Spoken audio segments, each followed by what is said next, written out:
اعوذ باللہ من الشیطان الرجیم بسم اللہ الرحمن الرحیم وما ارسلنا من رسول الا لیطاع باذن اللہ ولو انہم اذ ظلموا انفسهم جاءوک فاستغفروا اللہ واستغفر لهم الرسول لوجدوا اللہ توابا رحیما فلا وربک لا یؤمنون حتى يحكموك فيما شجر بینہم ثم لا يجدوا في أنفسهم حرجا مما قضيت ويسلموا تسليما ولو أنا كتبنا عليهم أن اقتلوا أنفسكم أو اخرجوا من دياركم ما فعلوه إلا قليل منهم ولو أنهم فعلوا ما يوعظون به لكان خيرا لهم وأشد تثبيتا وَإِذًا لَآتَيْنَاهُمْ مِن لَّدُنَّا أَجْرًا عَظِيمًا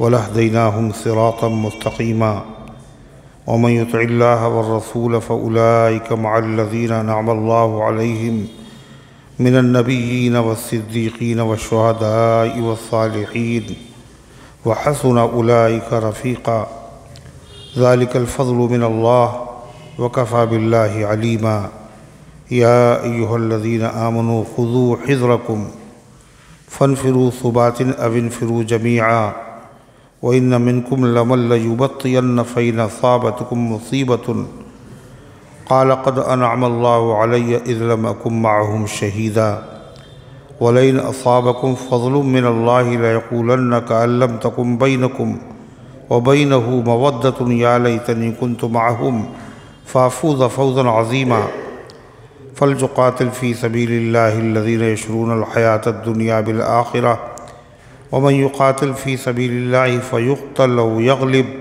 فسوف نؤتيه أجرا عظيما وما لكم لا تقاتلون في سبيل الله والمستضعفين من الرجال والنساء والولدان الذين يقولون ربنا أخرجنا من هذه القرية الظالم أهلها واجعل لنا من لدنك وليا واجعل لنا من لدنك نصيرا الذين آمنوا يقاتلون في سبيل الله والذين كفروا يقاتلون في سبيل الطاغوت فقاتلوا أولياء الشيطان إن كيد الشيطان كان ضعيفا صدق اللہ العظیم۔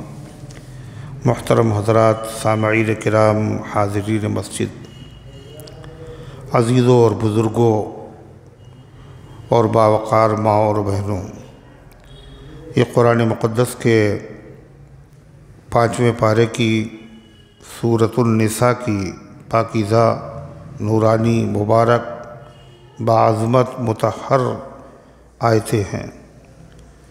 دعا کیجئے رب العزت والجلال ان مقدس آیات کی روشنی میں صحیح اور سچی بات عرض کرنے کی توفیق نصیب فرمائے اور ہم سب کو عمل کرنے کی توفیق عطا فرمائے۔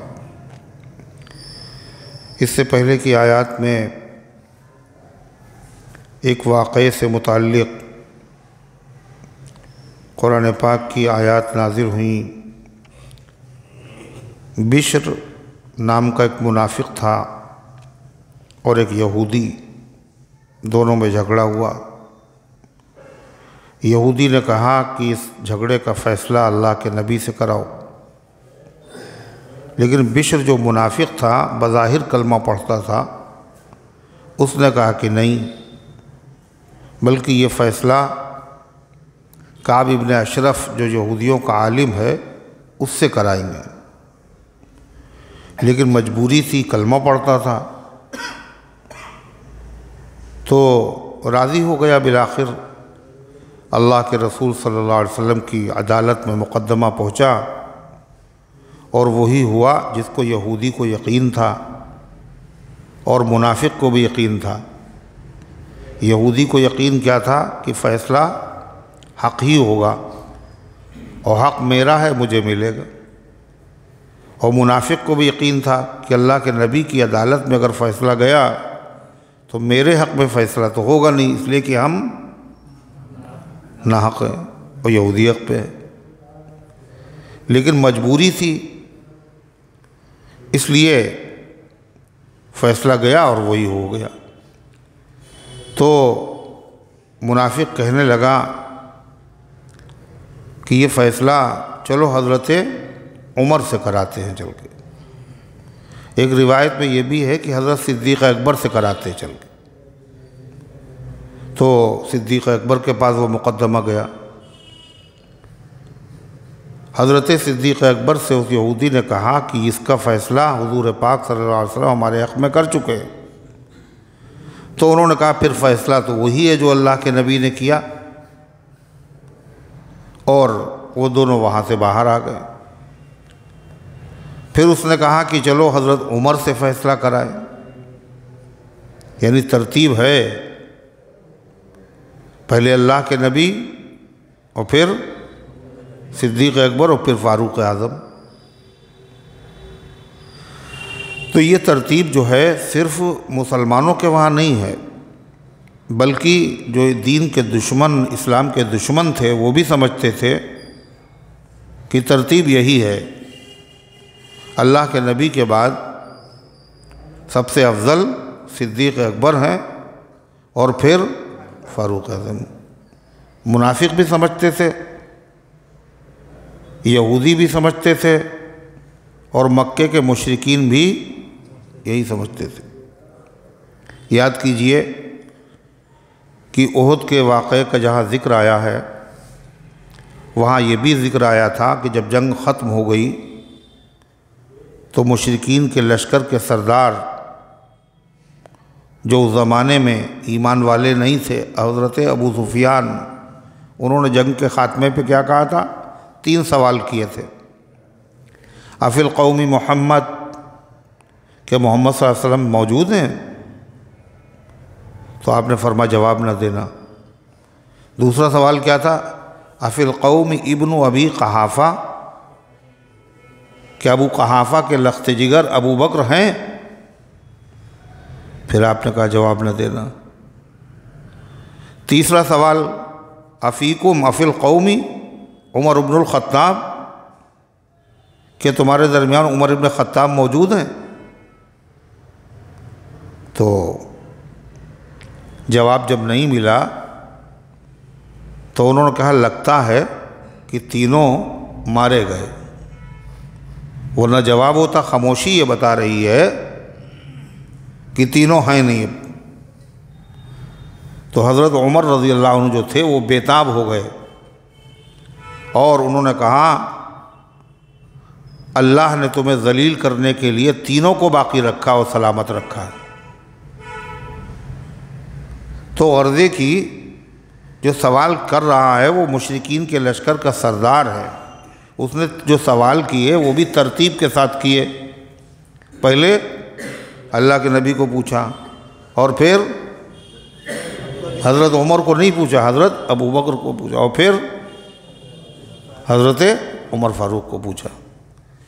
یعنی ان کی نظر میں بھی فضیلت کا اور اہمیت انہی تینوں شخصیت کو حاصل تھی، اور ترتیب کے بھی وہ قائل تھے گویا کی، یعنی اللہ کے نبی کے بعد صدیق اکبر ہیں اور پھر حضرت عمر۔ اور مسلمانوں کو تو عقیدہ ہے ہی، منافق بھی اسی کے قائل تھے۔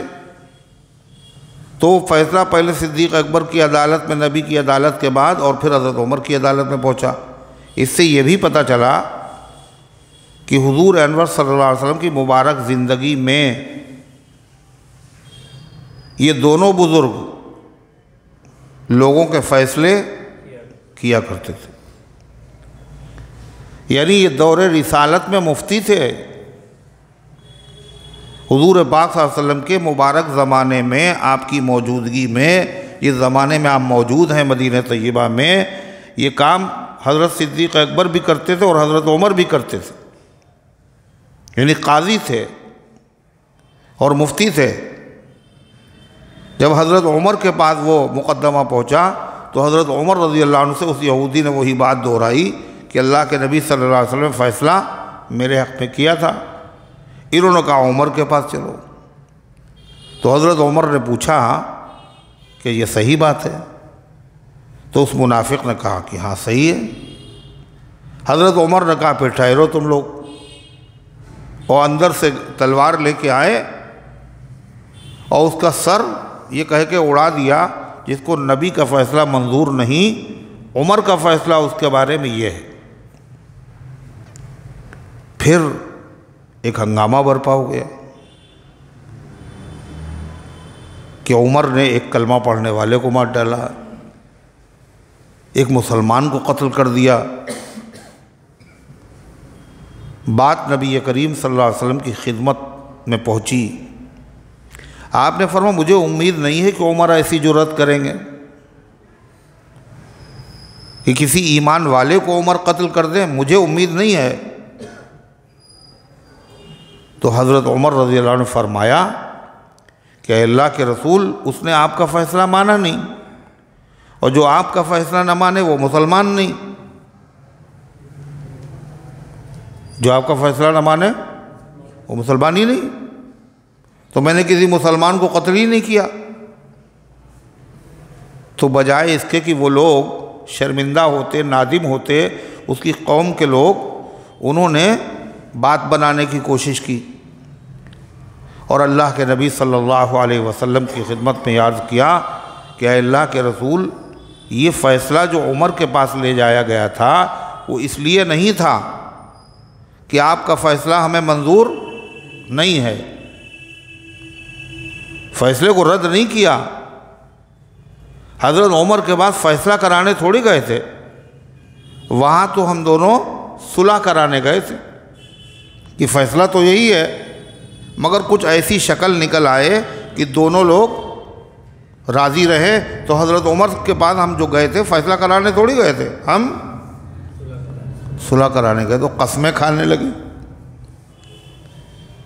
ظاہر جو منافق تھا اس کے حمایتی کون ہوں گے؟ وہ بھی منافق ہوں گے۔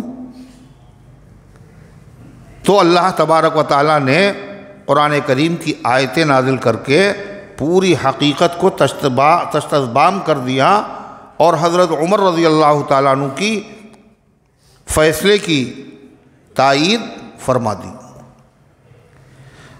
تو اسی کا ذکر چل رہا ہے، اس سے پہلے کی آیات میں تھا، اسی کا تذکرہ یہاں بھی ہے۔ اللہ تعالیٰ کیا فرماتا ہے؟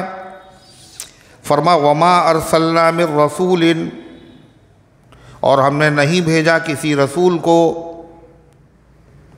الا لیطاع باذن اللہ، مگر اسی لیے تاکہ رسول کا کہنا مانا جائے۔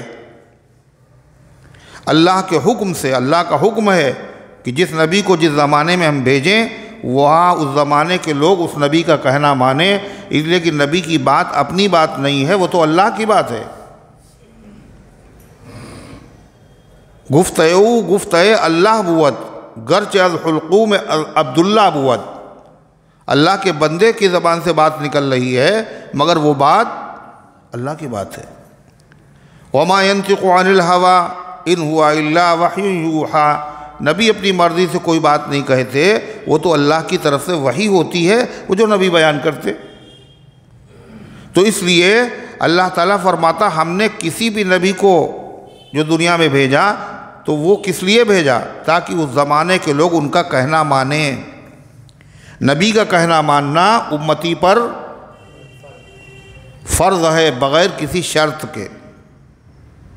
بغیر شرط کے مطلب اور کسی امتی کا کہنا ماننا اس میں شرط ہے۔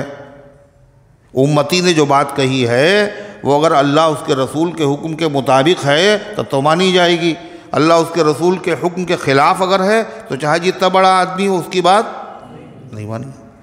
لیکن نبی کی بات اس میں کوئی شرط نہیں ہے، کیوں؟ اس لیے کہ نبی کی جو بات ہوگی وہ بات اللہ ہی کی بات ہے، 100% برحق، وہ تو وہی ربانی ہے۔ لہذا اللہ فرماتا نبی کو ہم نے بھیجا اس لیے تھا تاکہ ان کا کہنا مانا جائے۔ جب نبی نے فیصلہ کر دیا تھا تو ان لوگوں کو فیصلہ مان لینا چاہیے تھا، ہے نا؟ جو فیصلہ مانے وہ مسلمان، جو فیصلہ نہ مانے چاہے کلمہ پڑھتا ہو، نماز پڑھتا ہو، روزے رکھتا ہو، کچھ بھی کرتا ہو، وہ مسلمان نہیں ہے۔ اللہ تعالیٰ فرماتا ہے اچھا غلطی ہو گئی تھی، نہیں مانا نبی کا فیصلہ، غلطی ہو گئی، بہت بڑی غلطی تھی، تو نادم ہوتے، شرمندہ ہوتے، اللہ سے معافی مانگتے، نبی سے آ کے معافی مانگتے، تو اللہ کیا کر دیتا؟ معاف کر دیتا۔ مگر ان ظالموں نے یہ بھی نہیں کیا، ایک تو غلطی کی، اس کے بعد ہیلے اور بہانے شروع کیے کہ حضرت عمر کے پاس اس لیے تھوڑی گئے تھے کہ نبی کا فیصلہ ہمیں منظور نہیں تھا، وہاں تو اس لیے گئے تھے تاکہ صلح کرا دے، اور قسمیں کھائیں، جھوٹی قسمیں کھائیں۔ اور اللہ تعالیٰ تو دل کا حال جانتے ہی ہے۔ اللہ فرماتا بجائے اس کے کہ یہ لوگ شرمندہ ہوتے، معافی مانگتے، اللہ کے نبی سے کہتے کہ ہمیں معاف کر دیجئے، آپ بھی دعا کر دیجئے، تو کیا ہوتا؟ اللہ ان کو معاف کر دیتا۔ مگر ان ظالموں نے کیا کیا؟ غلطی کے اوپر قائم بھی رہے، اور جو مجرم تھا اس کی حمایت کرنے لگے، اور جھوٹی قسمیں بھی کھانے لگے۔ ایک جرم نبھانے کو گڑے جرم ہزاروں، ایک جھوٹ نبھانے کو گڑھے جھوٹ ہزاروں۔ ایک جھوٹی بات جب نکلی، پکڑی گئی، تو پھر کیا کیا؟ کھٹ سے دوسرا جھوٹ بولا، جب اس کے اوپر پکڑا گیا تو پھر تیسرا جھوٹ بولا۔ وہ ایک صاحب تھے، وہ اسی طرح کی ہانکتے رہتے تھے، خوب بے صفے کی، بے پرکھی، تو باتوں میں کہا سیاح نے، رہ چکا ہوں میں بھی کچھ دن عرب۔ اس نے کہا کہ ہم عرب میں بھی رہ چکے ہیں، تھوڑے سے ہم عرب میں بھی رہے ہیں بہت دن تک۔ تو کسی نے کہ چاہا کہ وہ حضرت زمزم سے ملاقات ہوئی آپ کی؟ جب آپ عرب میں رہے ہیں تو حضرت زمزم سے کبھی ملاقات ہوئی؟ کہنے لگے میں تو روزانہ ان کی خدمت میں جاتا تھا۔ جھوٹ پکڑا گیا۔ تو پکڑنے والے نے کہا ارے اللہ کے بندے، وہ کوئی شخصیت نہیں ہے زمزم نام کی، وہ تو ایک کنواں ہے۔ کہلے پہلے ایک بزرگ تھے، اب وہ کنواں ہو گیا ہوگا۔ تو ایک جھوٹ نبھانے کو گڑے جھوٹ ہزاروں۔ پہلے جھوٹ بول رہے، اچھا جھوٹ کس سے بول رہے ہیں پھر؟ اللہ کے نبی کے سامنے جھوٹ بول رہے ہیں۔ پتہ نہیں اللہ کے نبی ہیں، اللہ دل کا حال جانتا ہے، لہذا چاہے جتنے پردے ڈالے جائیں، اللہ تعالیٰ سے کوئی چیز چھپ نہیں سکتی۔ وہ اپنے نبی کے اوپر عیاں کر دے گا، اور ساری دنیا میں عیاں ہو جائے گی اور ذلیل ہو جائیں گے۔ تو بات پہ بات بناتے رہے۔ اللہ ان کو تنبیہ کر رہا ہے، اور کیا فرما رہا ہے؟ یہ قابل بخشش ہے ہی نہیں۔ اگر ان کے قصور ان سے ہوا ہوتا تو یہ شرمندہ ہوتے، شرمندہ بھی نہیں ہوئے۔ اللہ فرماتا ہے وَلَوْ أَنَّهُمْ إِذْ ظَلَمُوا، اور اگر ایسا ہوتا کہ جب انہوں نے ظلم کیا تھا، یعنی گناہ کیا تھا، یعنی نبی کا فیصلہ نہ مان کر کے، اور اس کے بعد تعویلیں کی تھی، نبی کا فیصلہ نہ مان کر کے جب مصیبت آئی حضرت عمر نے سر اڑا دیا، تو نقصان ہو گیا تھا نا۔ تو اگر وہ لوگ جب انہوں نے ظلم کیا تھا انفسہم، اپنے اوپر، حضرت عمر نے سر اڑایا تو کیوں اڑایا؟ اس لیے کہ جرم انہی کا تو تھا، سبب یہی تو تھے، نبی کا فیصلہ نہ ماننا ہی تو تھا۔ جب انہوں نے اپنے اوپر ظلم کیا تھا، اللہ فرماتا ہے جاؤ کا، اے پیغمبر اگر وہ آپ کے پاس آتے، آپ کے پاس آتے، فاستغفروا اللہ، اور اللہ تعالیٰ سے معافی مانگتے، اے اللہ قصور ہوا ہم سے، ہم نے نبی کا فیصلہ نہیں مانا، معاف کر دیے، آئندہ مانیں گے۔ اللہ سے معافی مانگتے، واستغفر لہم الرسول، اور رسول بھی ان کے لیے معافی مانگ دیتا، یعنی خود بھی اللہ سے معافی مانگتے اور اللہ کے نبی سے کہتے اے اللہ کے رسول آپ بھی میرے لیے مغفرت کی دعا کر دیجئے۔ اگر ایسا ہوتا، اللہ کیا کہتا ہے؟ بہت بڑے مجرم تھے لیکن لوجدوا اللہ توابا رحیما، وہ اللہ تعالیٰ کو توبہ کا قبول کرنے والا، رحم کرنے والا پاتے، اللہ پھر بھی ان کے گناہوں کو معاف کر دیتا ہے نا؟ مگر انہوں نے ایسا کیا نہیں۔ یہاں ایک بات یہ کہی گئی ہے، اگر وہ نبی کے پاس آتے اور اللہ سے معافی مانگتے۔ بھئی آدمی سے اگر گناہ ہو جائے، قصور ہو جائے، تو جہاں چاہے توبہ کر لے، جہاں چاہے وہ معافی مانگ لے، کوئی پابندی تھوڑی ہے کہ وہیں جا کے معافی مانگے۔ مگر قرآن کہہ رہا اگر وہ نبی کے پاس آتے اور معافی مانگتے، اور پھر نبی بھی معافی ان کے لیے مانگ دیتے۔ یہ نبی کے پاس آنے کا ذکر اس لیے ہے کہ اس لیے ان لوگوں نے کیا کیا تھا، اللہ کے نبی صلی اللہ علیہ وسلم کے شان میں گستاخی کی تھی۔ کیا گستاخی کی تھی؟ بولو نا، آپ کا فیصلہ نہیں مانا۔ نبی کی شان میں گستاخی کی تھی، نبی کا دل دکھا تھا، اس لیے ان کو نبی کے پاس آ کر معذرت کرنا چاہیے تھی اور خود اللہ سے معافی مانگنا چاہیے تھی، اور پھر اللہ کے نبی سے درخواست کرتے کہ آپ بھی معافی ہمارے لیے دعا کر دیجیے مغفرت کی، تو اللہ فرماتا ہم ان کو معاف کر دیں۔ قرآن کی اس آیت سے ایک مسئلہ معلوم ہوا، کیا؟ کہ اگر کوئی آدمی اس سے قصور ہو جائے، غلطی ہو جائے، گناہ ہو جائے، اور وہ اللہ کے نبی صلی اللہ علیہ وسلم کی خدمت میں حاضر ہو اور خود بھی توبہ کرے اور اللہ کے نبی صلی اللہ علیہ وسلم سے مغفرت کی دعا کی درخواست کرے، تو اللہ تعالیٰ اس مجرم کو معاف کر دے۔ زندگی میں تو آپ کی تھا جب تک دنیا میں تشریف فرما تھے، آج بھی اللہ کے پیغمبر صلی اللہ علیہ وسلم حیات ہیں اور قبر پاک میں موجود ہے۔ آج بھی اگر آدمی روضہ اقدس پہ پہنچ جائے اور وہاں جا کر کے اللہ سے معافی مانگے اور نبی کریم صلی اللہ علیہ وسلم سے درخواست کرے، اے اللہ کے رسول، اللہ نے قرآن میں کہا ہے کہ اگر قصور کے بعد نبی کے پاس آتے اور معافی مانگتے اور نبی بھی اگر معافی مانگ دیتا تو ہم معاف کر دیتے۔ ہم معافی مانگ رہے ہیں حضور، آپ بھی ہمارے لیے اللہ تعالیٰ سے دعا کر دیجئے۔ تو آج بھی یہی حکم ہے، اللہ تعالیٰ اس مجرم کو، اس گنہگار کو کیا کرے گا؟ معاف کر دے گا۔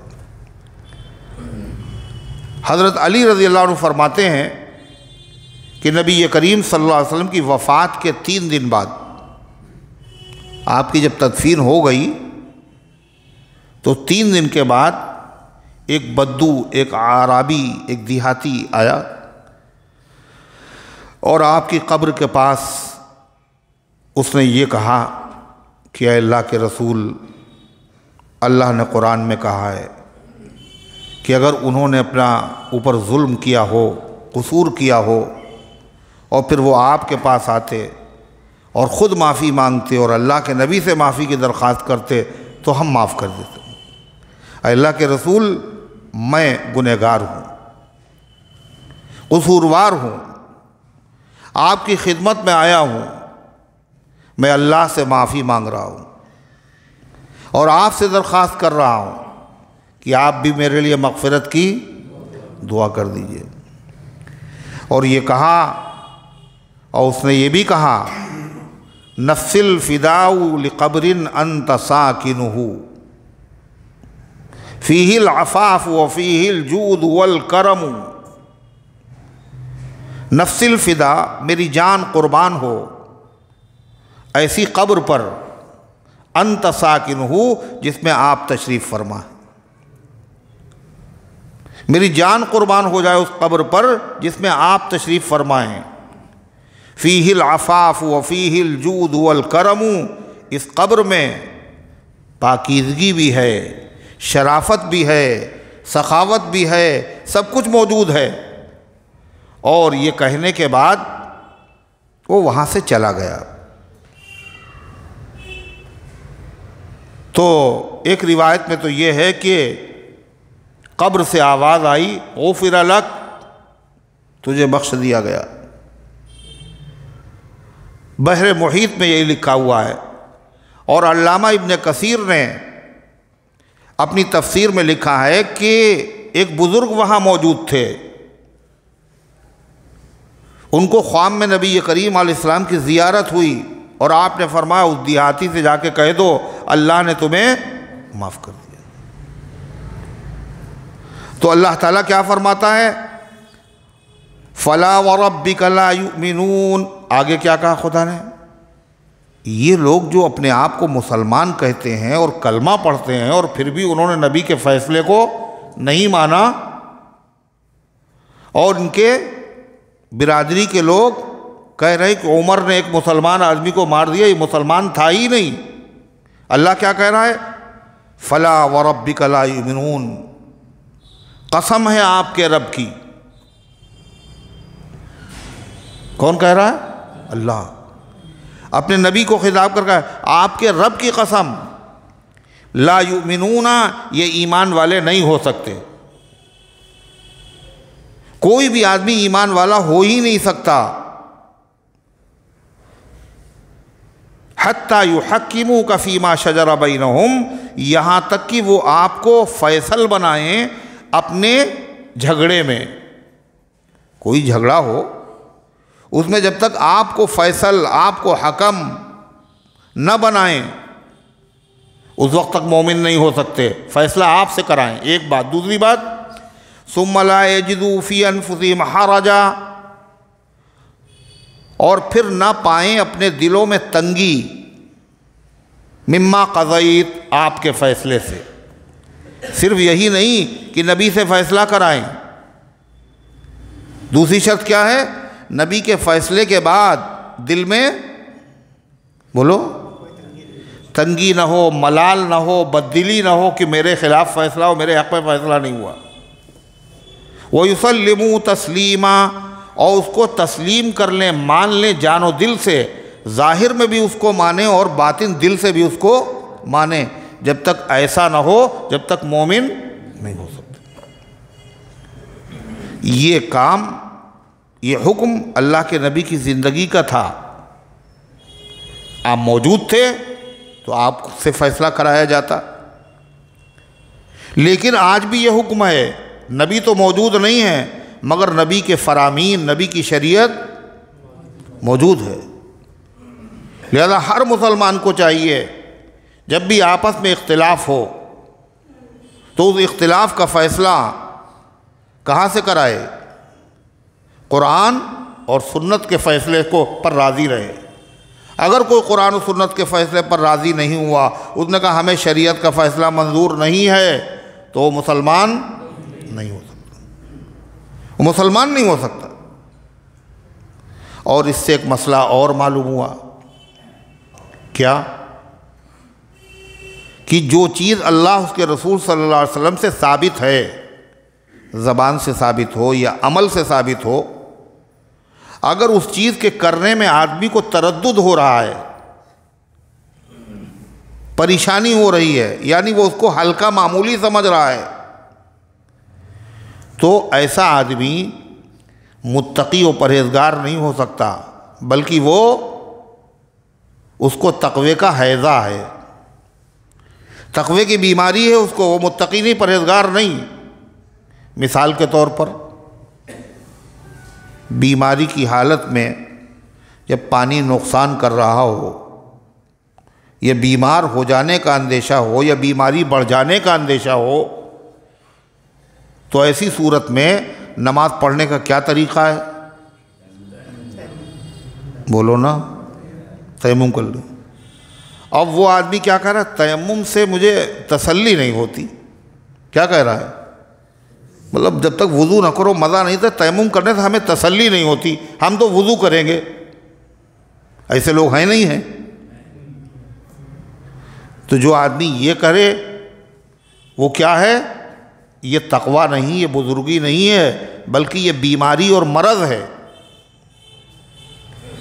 جو چیز اللہ کے نبی نے کی ہے، جو اللہ کے نبی نے فیصلہ کیا ہے، وہ فیصلہ اس کو مطلب دل و جان سے منظور نہیں ہے، بھائی دل سے مان ہی نہیں رہا، ٹھیک ہے جائز ہے، مگر ہم تو یہ اسی طریقے سے جب طاقت نہ ہو آدمی میں کھڑے ہو کے نماز پڑھنے کی اور اندیشہ ہو کہ ہم گر جائیں گے، یہ ناقابل برداشت، ہمیں تکلیف پہنچے گی، تو نبی کا حکم کیا ہے؟ جب کھڑا نہ ہو پائے تو بیٹھ کے نماز پڑھیں۔ اب وہ کیا کہے؟ سب بیٹھ کے پڑھنے میں طبیعت ہماری مطمئن نہیں ہوتی، ہم چاہیں گر جائیں مگر پڑھیں گے کھڑے ہو کر کے۔ تو یہ کیا ہے؟ تقویٰ نہیں ہے، یہ تقوی کا ہیضہ ہے، یہ تقوی کا روگ ہے، یہ کمال نہیں، ایک بیماری ہے۔ ہاں اگر تھوڑی بہت تکلیف ہے قابل برداشت تو کھڑے ہو کے نماز پڑھ لے، زیادہ ثواب ملے گا۔ لیکن ناقابل برداشت ہے، اب ٹرین پہ ہے اور بوڑھے آدمی اور ٹرین چل رہی اور یہ نماز پڑھ رہے ہیں اور بیٹھنے کے بجائے معلوم ہے ہم گر جائیں گے، پھر بھی کھڑے ہو کے پڑھ رہے، نتیجہ ہوا گرے اور سر پھوٹ گیا، اور یہ سمجھ رہے ہیں کہ مجھے زیادہ ثواب ملے گا، میں نے شریعت کی خاطر اذیت اٹھائی ہے۔ یہ حماقت ہے۔ جب شریعت نے سہولت دی ہے، حدیث میں آتا ہے کہ ان اللہ یحب ان تؤطى رخصه کما یحب ان تؤطى عزائمه۔ اللہ تعالیٰ نے دو طرح کے حکم دیے ہیں، ایک وہ جو عام حکم ہے اور ایک وہ جو چھوٹ اللہ نے دی ہے۔ تو اللہ چاہتا ہے کہ جو جس میں چھوٹ ہم نے دی ہے بندے اس پر بھی عمل کریں۔ بھئی اللہ کا انعام ہے، اور تم اللہ تعالیٰ کو کیا کر رہے ہو؟ اللہ تعالیٰ نے یہ حکم دیا، یہ حکم کیوں دیا؟ تمہاری کمزوری کو دیکھ کر، اور تم اللہ کو کیا دکھا رہے ہو؟ اپنی بہادری دکھا رہے ہو۔ تو یہ اللہ کو کہاں پسند ہوگا؟ اب مسافر ہے، شرعی مسافر ہے، 48 میل سے زیادہ سفر کا ارادے سے نکلا، تو 4 رکعت والی 2 پڑھو۔ کہلے جی نہیں ہم تو 4 پڑھیں گے، ہم پڑھ سکتے ہیں تو 4 کیوں نہ پڑھیں؟ تو بجائے ثواب کے کیا ہوگا؟ گناہ ہوگا۔ اللہ نے چھوٹ دی ہے یہ، اور تمہیں قبول نہیں ہے۔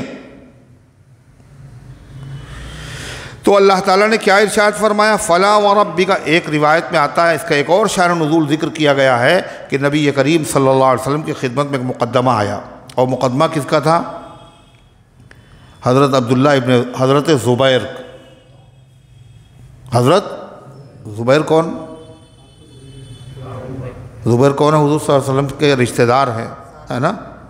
صحابی تو ہیں، 10 مبشرہ میں سے بھی ہیں، اور نبی کریم صلی اللہ علیہ وسلم کے رشتہ دار ہیں۔ اور کیسے رشتہ دار ہیں؟ صرف پھوپھیزاد بھائی نہیں ہیں، حضور پاک صلی اللہ علیہ وسلم کے ساڑو بھی ہیں، لیکن صدیق اکبر کے داماد اللہ کے نبی بھی ہیں، اور حضرت زبیر بھی ہیں۔ تو حضرت زبیر رضی اللہ تعالیٰ عنہ کا ایک کھیت تھا، اور پڑوس میں ایک صاحب کا اور کھیت تھا، اور پانی لگانے کا مسئلہ تھا۔ زبیر کا کھیت پہلے پڑتا تھا اور ان کا کھیت بعد میں، مگر وہ کہہ رہے تھے پانی پہلے ہم لگائیں گے۔ حضرت زبیر کہہ رہے تھے بھائی پہلے میرا کھیت ہے، ہم اپنے کھیت میں پانی لگا لیں اور بعد میں تمہارے کھیت میں آ جائے گا۔ انہوں نے کہا نہیں پہلے ہم۔ کہا چلو بھائی اللہ کے نبی صلی اللہ علیہ وسلم کی خدمت میں۔ اب وہاں جب پہنچے تو آپ نے فرمایا کہ زبیر صحیح کہہ رہے ہیں، پہلے زبیر کے کھیت میں پانی لگ جائے اور بعد میں یہ پانی تمہارے کھیت کے لیے چھوڑ دیں گے۔ تو انہوں نے چھوٹتے ہی کہا آپ کے پھوپھیزاد بھائی ہے نا یہ؟ تو قرآن کی آیت نازل ہوئی۔ آپ نے فرمایا زبیر اب تو جب تک پانی پورا بھر نہ جائے، ایک قطرہ نہیں جانا چاہیے، اس لیے کہ نبی صرف کیا ہیں؟ صرف حاکم تھوڑی ہیں کہ آپ بیجا رعایت کریں کسی کی۔ آپ پیغمبر ہیں، آپ امت کے لیے باپ ہیں، آپ شفیق ہیں، مہربان ہیں۔ آپ کا فیصلہ اگر حق کا نہیں ہوگا تو پھر کس کا ہوگا؟ تو اللہ تعالیٰ نے پھر فرمایا وَلَوْ أَنَّا كَتَبْنَا عَلَيْهِمْ أَنِ اقْتُلُوا أَنفُسَكُمْ أَوِ اخْرُجُوا مِنْ دِيَارِكُمْ مَا فَعَلُوهُ إِلَّا قَلِيلٌ مِّنْهُمْ۔ اللہ فرماتا ہے کہ مسلمان دو طرح کے ہیں، ایک واقعی مسلمان اوریجنل اور ایک ڈپلیکیٹ۔ اوریجنل جو سچ دل سے بھی ہیں اور زبان سے بھی، اور ڈپلیکیٹ کون سے ہیں؟ جنہوں نے پیکنگ جو بنائی ہے وہ کیسی ہے؟ بالکل ویسے ہی ہے نا، اور ذرا سا معمولی سا فرق ہے جو دکھنے میں ہر آدمی پکڑ نہیں سکتا یہ نقل ہے نا۔ وہ یہ جو تمباکو یہاں تھی احمد حسین دلدار حسین کی، اس کا ایک خاص کلر تھا، ان کے ڈبے کی پیکنگ ایک خاص طرح کی تھی، اور اس پہ لکھا ہوتا تھا احمد حسین دلدار حسین۔ تو جن لوگوں نے ڈپلیکیٹ بنائی تو بالکل وہی پیکنگ وہی کلر، اور نام لکھا احمر حسین دیدار حسین۔ احمد کی جگہ احمر کر دیا اور دلدار کی جگہ دیدار کر دیا، یعنی نقل ہو تو پوری ہو، آدمی پکڑ نہ سکے۔ تو ایسے مسلمان بھی دو طرح کے، ایک کامل مکمل مسلمان ہو، دوسرے منافق۔ تو اللہ فرماتا یہ اپنی زبان سے کہتے ہیں ہم مسلمان ہیں مومن ہیں، لیکن زبان سے کہنے سے کوئی مسلمان تھوڑی ہو جاتا ہے۔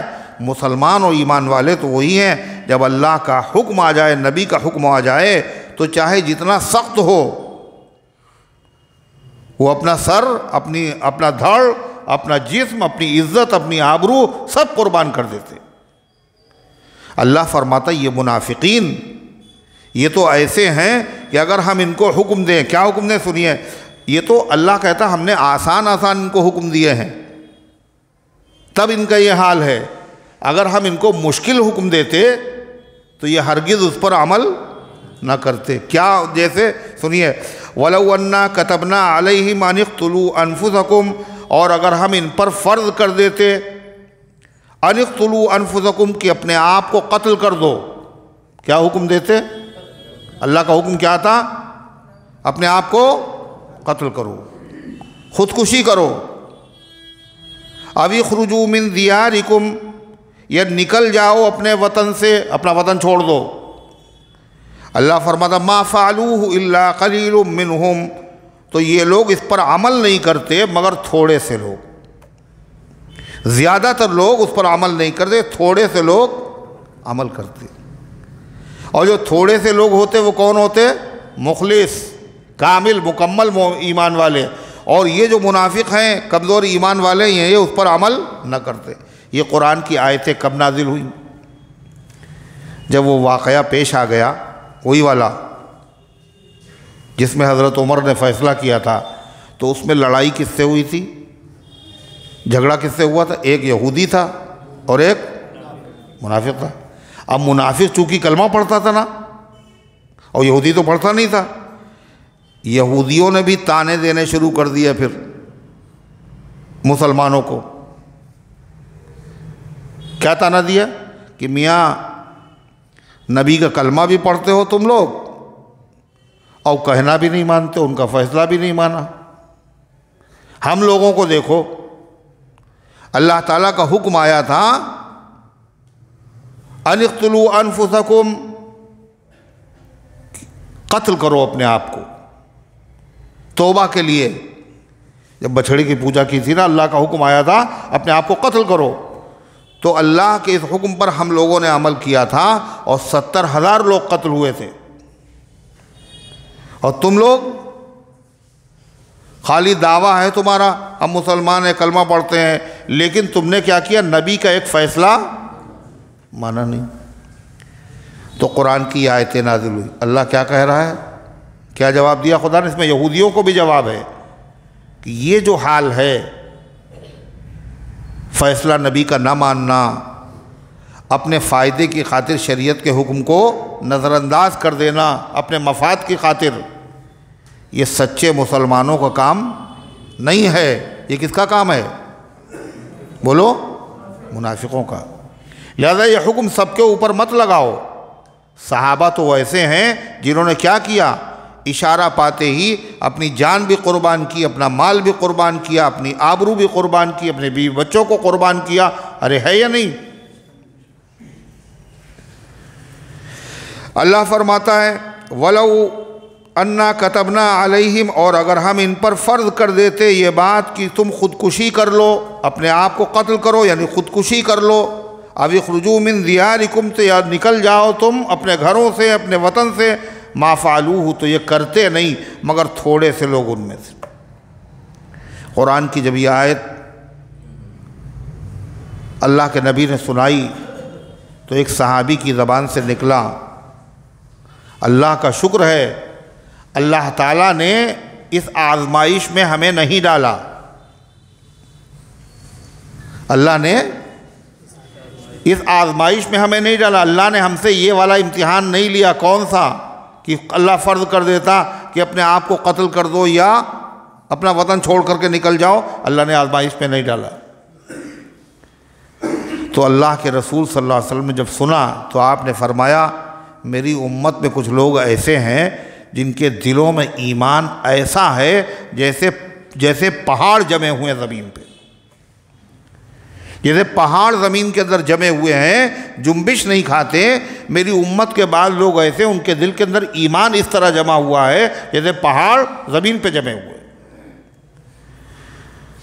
حضرت وہب ابن منبہ کہتے ہیں یہ بزرگ صحابی جنہوں نے یہ بات کہی تھی وہ کوئی اور نہیں تھا، یہ سب سے بڑے صحابی ہیں، حضرت صدیق اکبر تھے۔ ایک روایت میں حضرت صدیق اکبر رضی اللہ عنہ نے اس آیت کو سننے کے بعد کہا خدا کی قسم اگر اللہ کا یہ حکم نازل ہوتا تو سب سے پہلے میں اپنی جان بھی قربان کرتا اور اپنا مال بھی قربان کرتا اور اپنے بچوں کو بھی قربان کر دیتا۔ اور واقعہ یہ ہے یہ صرف زبانی بات تھوڑی تھی، انہوں نے کیا نہیں قربان کیا۔ اللہ تعالیٰ فرماتا ہے اور صحابہ،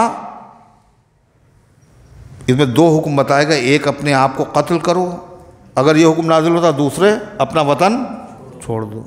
دوسرے پہ تو صحابہ نے عمل کر کے دکھائی دیا، ارے ہے نہیں، کون سا والا؟ اپنا وطن چھوڑو۔ دو مرتبہ انہوں نے ہجرت کی، حبشہ کی طرف بھی ہجرت کی اور مدینہ طیبہ کی طرف بھی ہجرت کی، اور پلٹ کے نہیں دیکھا اپنے رشتہ داروں کو، اپنے قربا، اپنے کاروبار کو، اپنی جائیداد کو، اپنے مال کو۔ قرآن میں جا بجا اللہ نے اس کی تعریف فرمائی ہے۔ اللہ فرماتا ہے وَلَوْ أَنَّهُمْ فَعَلُوا مَا يُوعَظُونَ بِهِ، اور اگر یہ لوگ کرتے جس چیز کی ان کو نصیحت کی جا رہی ہے، کون لوگ؟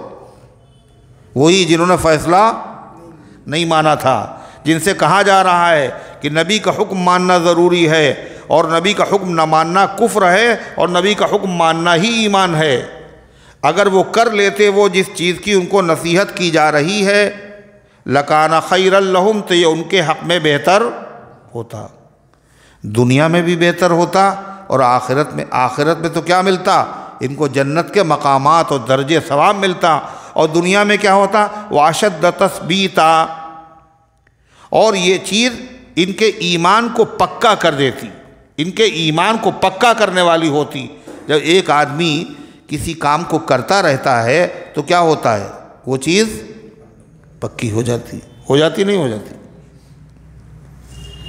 عادت میں شامل ہو جاتی ہے۔ وہ جب کوئی آدمی دین کا کام کر رہا ہے اور مسلسل کر رہا ہے تو پھر کیا ہوگا؟ عادت ہو جائے گی، نہیں پکا ہو جائے گا نا۔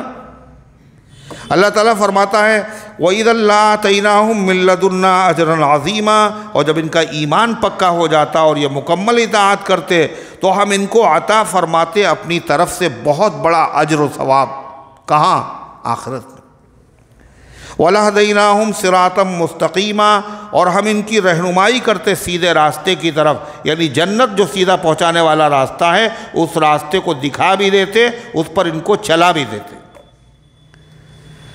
پھر آگے جو آیت کریمہ آ رہی ہے ان آیتوں میں یہ بتایا گیا نبی کی اطاعت ضروری ہے اور نبی کے حکم کو نہ ماننا کفر ہے اور ماننا ہی اسلام ہے۔ آگے بتایا جا رہا ہے کہ نبی کا حکم ماننا اور نبی کی اطاعت کرنے پر اللہ دے گا کیا، انعام کیا ملے گا۔ کیا فرمایا؟ وَمَن يُطِعِ اللَّهَ والرسول، اور جو کہنا مانے گا اللہ کا، اس کے رسول کا، فَأُولَٰئِكَ مَعَ الَّذِينَ أَنْعَمَ اللَّهُ عَلَيْهِمْ، تو یہ ان لوگوں کے ساتھ ہوں گے جن پر اللہ کا انعام نازل ہوا ہے۔ قیامت کے دن کہاں ہوں گے؟ یہ ان لوگوں کے ساتھ ہوں گے جن پر اللہ کا انعام نازل، اور وہ کون ہیں جن پہ انعام نازل ہوا؟ من النبیین والصدیقین والشہداء والصالحین، نبیوں کے ساتھ، صدیقین کے ساتھ، اور شہیدوں کے ساتھ، اور صلحاء کے ساتھ، وحسن اولئک رفیقا، اور یہ حضرات بہت اچھے ساتھی ہیں، جن کو ان کا ساتھ مل جائے کیا کہنے اس کے، یہ بڑے اچھے ساتھی۔ قرآن کریم کی اس آیت کا شان نزول حدیث میں آتا ہے کہ ایک صحابی نبی کریم صلی اللہ علیہ وسلم کی خدمت میں حاضر ہوئے اور بڑے غمزدہ، رنجیدہ، اور اللہ کے نبی کسی کو غمزدہ بولو دیکھ نہیں سکتے تھے۔ خنجر چلے کسی پہ تڑپتے ہیں ہم امیر، سارے جہاں کا درد ہمارے جگر میں ہے۔ کسی امتی کو تکلیف پہنچے یہ نبی کو برداشت ہی نہیں تھا۔ قرآن میں یہی شان آپ کی بتائی گئی۔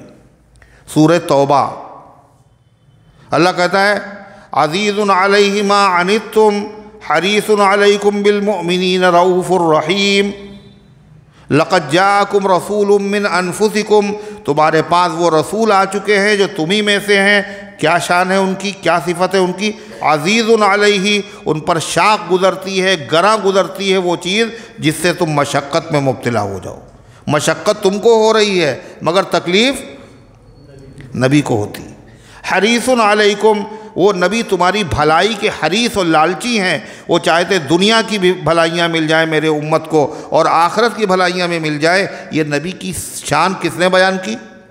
اللہ نے بیان کی۔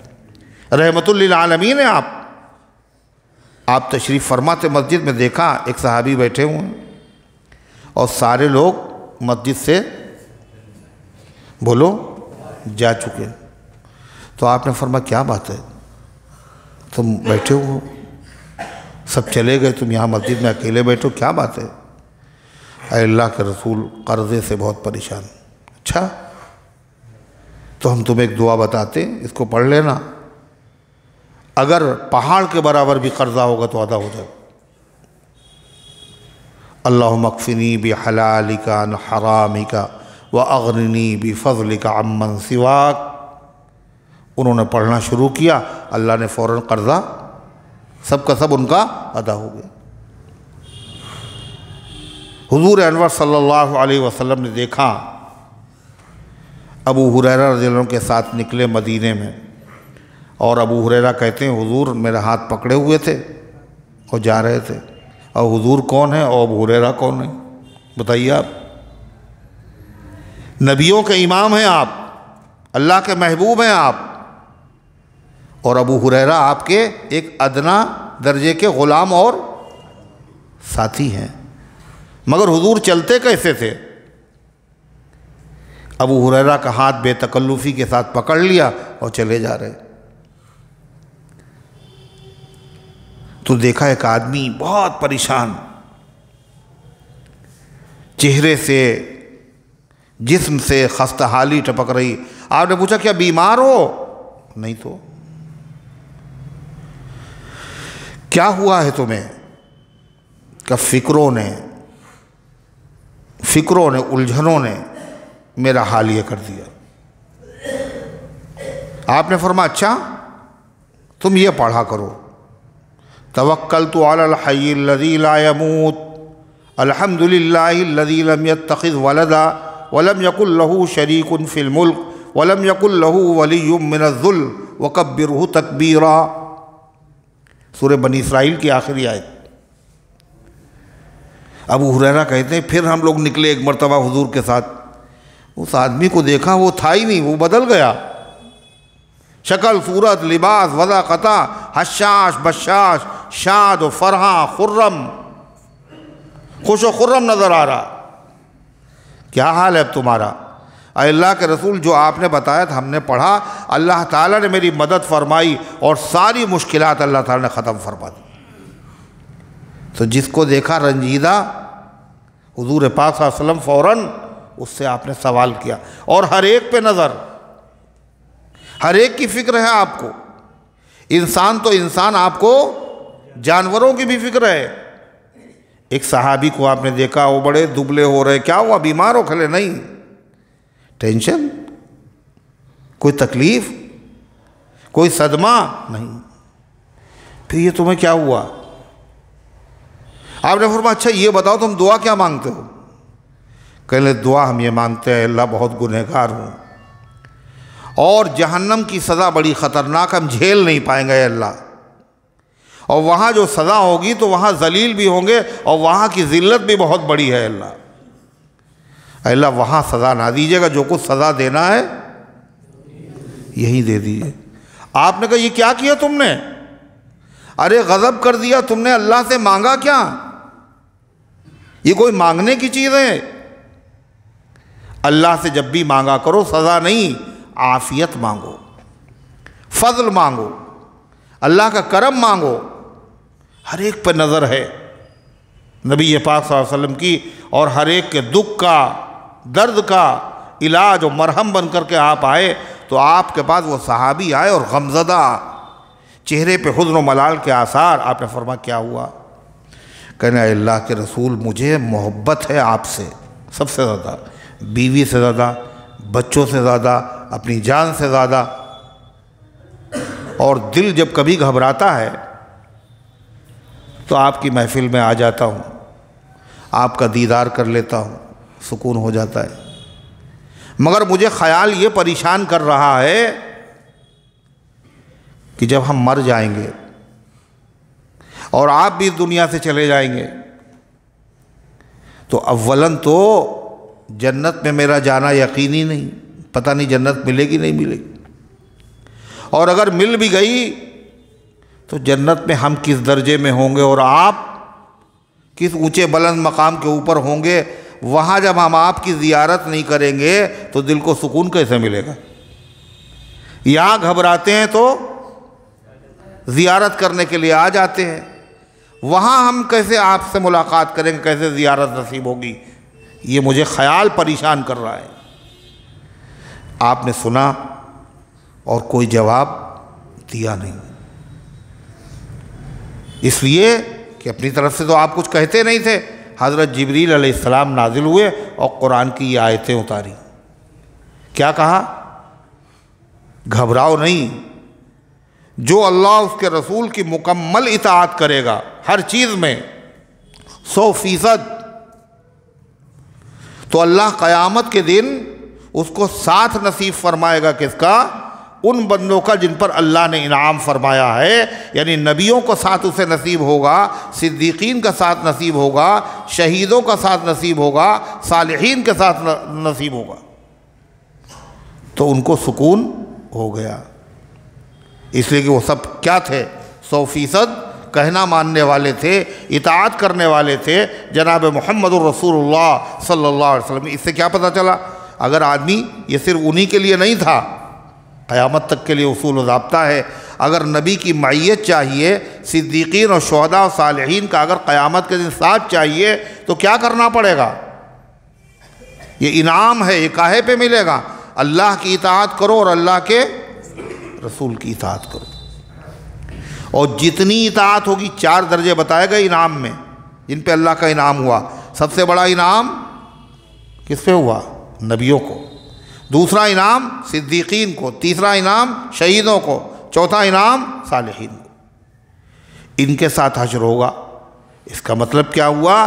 یعنی اطاعت کرنے والوں کے بھی درجے ہیں، جن کی اطاعت بہت زیادہ آگے بڑھی ہوئی ہوگی وہ نبی کے ساتھ ہوں گے، جن کی ان سے کم درجے کی ہوگی وہ صدیقین کے ساتھ، جن کی ان سے بھی کم درجے کی ہوگی وہ شہیدوں کے ساتھ، اور جن کی ان سے بھی کم درجے کی ہوگی وہ صالحین تو ہوں گے، ورنہ جنت میں اور کون جائے گا؟ صالح نہیں جائے گا تو کون جائے گا؟ نبیوں کا مقام تو وہ ہے یہ تو ایسا مقام ہے نبوت، یہ تو محنت سے مل ہی نہیں سکتا۔ اور صدیقیت کا مقام کیسا؟ صدیق کسے کہتے ہیں؟ ایسا اللہ تعالیٰ کا بندہ کہ اس پر خدا کی وحی تو نازل نہیں ہوتی، لیکن جب اللہ کا حکم آ جاتا ہے تو دل اس کا اندر سے اس کو ماننے کے لیے تیار ہوتا ہے، اور بغیر کسی دلیل کے فوراً اس کو مان لیتا ہے۔ یہ صدیق ہوتا ہے۔ شہید جو دین کی خاطر اللہ کے دین کی سربلندی کے لیے اپنی جان بھی قربان کر دیتا ہے۔ اور صالحین جو اللہ اس کے رسول کا کہنا مانتے ہیں، فرائض، واجبات، مستحبات یعنی آداب، ہر چیز کے اندر رعایت کرتے ہیں، یہ صالحین ہیں۔ اللہ ان کے ساتھ حشر فرمائے گا۔ تو اللہ تعالیٰ یہ سعادت ہم سب کو نصیب فرمائے۔ صحابہ نے پوچھا، اے اللہ کے رسول، بعض لوگوں کے عمل تو بہت اونچے ہوتے ہیں اور بعض لوگوں کے عمل ویسے تو نہیں ہوتے، کہ جنت میں ملاقات ہوگی؟ آپ نے فرمایا ہاں،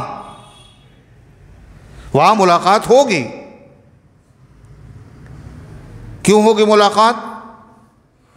اس لیے ملاقات ہوگی، کام تو اس نے بھی نیک کیے ہیں اور اس نے بھی کیے ہیں، اس کی تمنا ہے، لہذا ملاقات ہوگی۔ نبیوں سے بھی ملاقات ہوگی، صدیقین سے بھی ہوگی، شہید اور صالحین نیک بندوں سے ہوگی۔ آتا بھی ہے التاجر الصدوق الامین مع النبیین والصدیقین والشہداء والصالحین، یعنی وہ تاجر، وہ کاروباری جو امانت و دیانت سچائی کے ساتھ کاروبار کرتا ہے، وہ صدیقین، نبیین، شہداء، صالحین کے ساتھ ہوگا، ہے یا نہیں؟ تو شکل کیا ہوگی اس کی؟ کہ اس کی شکل کی مطلب نبیوں سے ملاقات ہوگی، اگرچہ عمل نہیں ہمارے اس لائق ہیں، ان کے درجے بہت اونچے ہیں، مگر ملاقات اور زیارت ہوگی۔ اس زیارت کی کیا شکل ہے؟ اس کی 3 شکلیں ہیں۔ کئی شکلیں؟ ایک شکل کیا ہے؟ نیچے والے نیچے ہی رہیں، اوپر والے اوپر ہی رہیں، اور دور ہی دور سے زیارت ہو جائے۔ حدیث میں آتا ہے نیچے والے لوگوں کو جن کے درجے اونچے ہیں وہ ایسے نظر آئیں گے جیسے زمین والوں کو آسمان کے ستارے دکھائی دیں گے۔ یہی کیا کام ہے میاں؟ زیارت ہو جائے دور ہی سے صحیح، اللہ کے رسول کی زیارت۔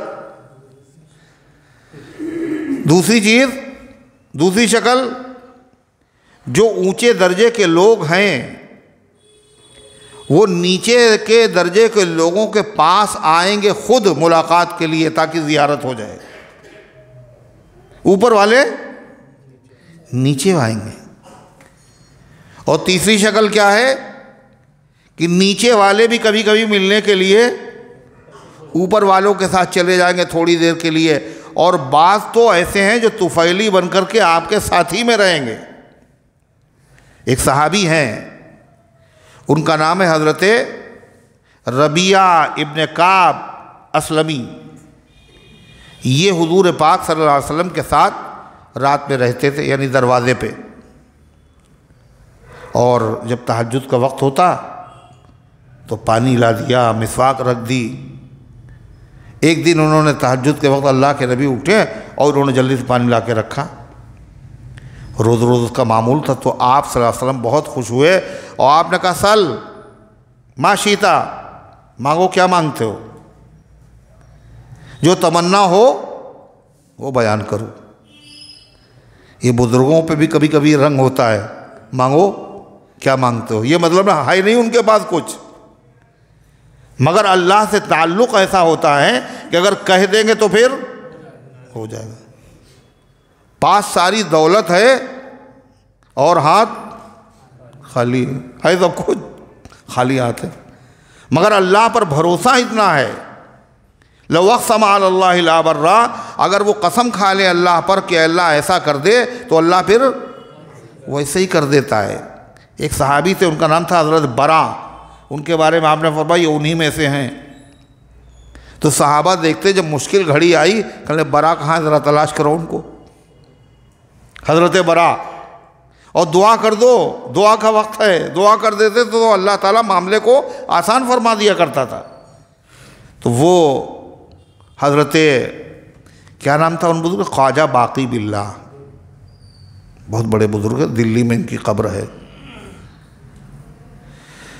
حضرت مرزا مظہر جان جانا کے بھی پیر، بڑے پائے کے بزرگ، اور وہ ان کے گھر پہ آ گئے مہمان، اور گھر پہ کچھ تھا نہیں، تو بے قراری کے عالم میں اندر آ رہے ہیں، کبھی باہر جا رہے ہیں، اندر آ رہے ہیں باہر جا رہے ہیں۔ سامنے رہتا تھا ایک خانسامہ باورچی، اس نے دیکھا، وہ سمجھ گیا، جلدی سے اس نے کھانا تیار کیا عمدہ قسم کا، اور ایک سینی میں رکھ کر کے، تشت میں رکھ کر کے، چھپا کر کے لے کے پہنچ گیا۔ حضرت بہت خوش ہوئے، کس کے لیے؟ مہمانوں کے لیے۔ مہمانوں نے کھانا کھا لیا، وہ رخصت ہو گئے۔ کہنے تم نے میرا دل خوش کر دیا، مانگو کیا مانگتے ہو، مانگو کیا مانگتے ہو؟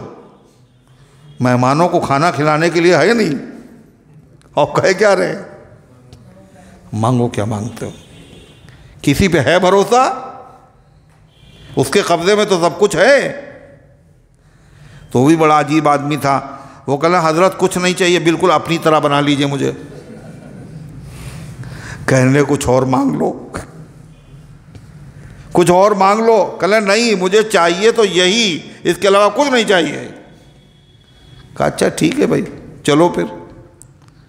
اور اپنے حجرہ شریفہ میں لے گئے، اور اس کے اوپر جو توجہ ڈالی، اور اس کے بعد جب وہ باہر نکلے تو لوگ دیکھ رہے تھے کہ ایک خواجہ باقی باللہ نہیں، دو خواجہ باقی باللہ، یعنی شکل صورت بالکل ہو بہو ویسے ہی، بس فرق یہ تھا ایک ہوش میں تھے اور ایک بے ہوش تھے۔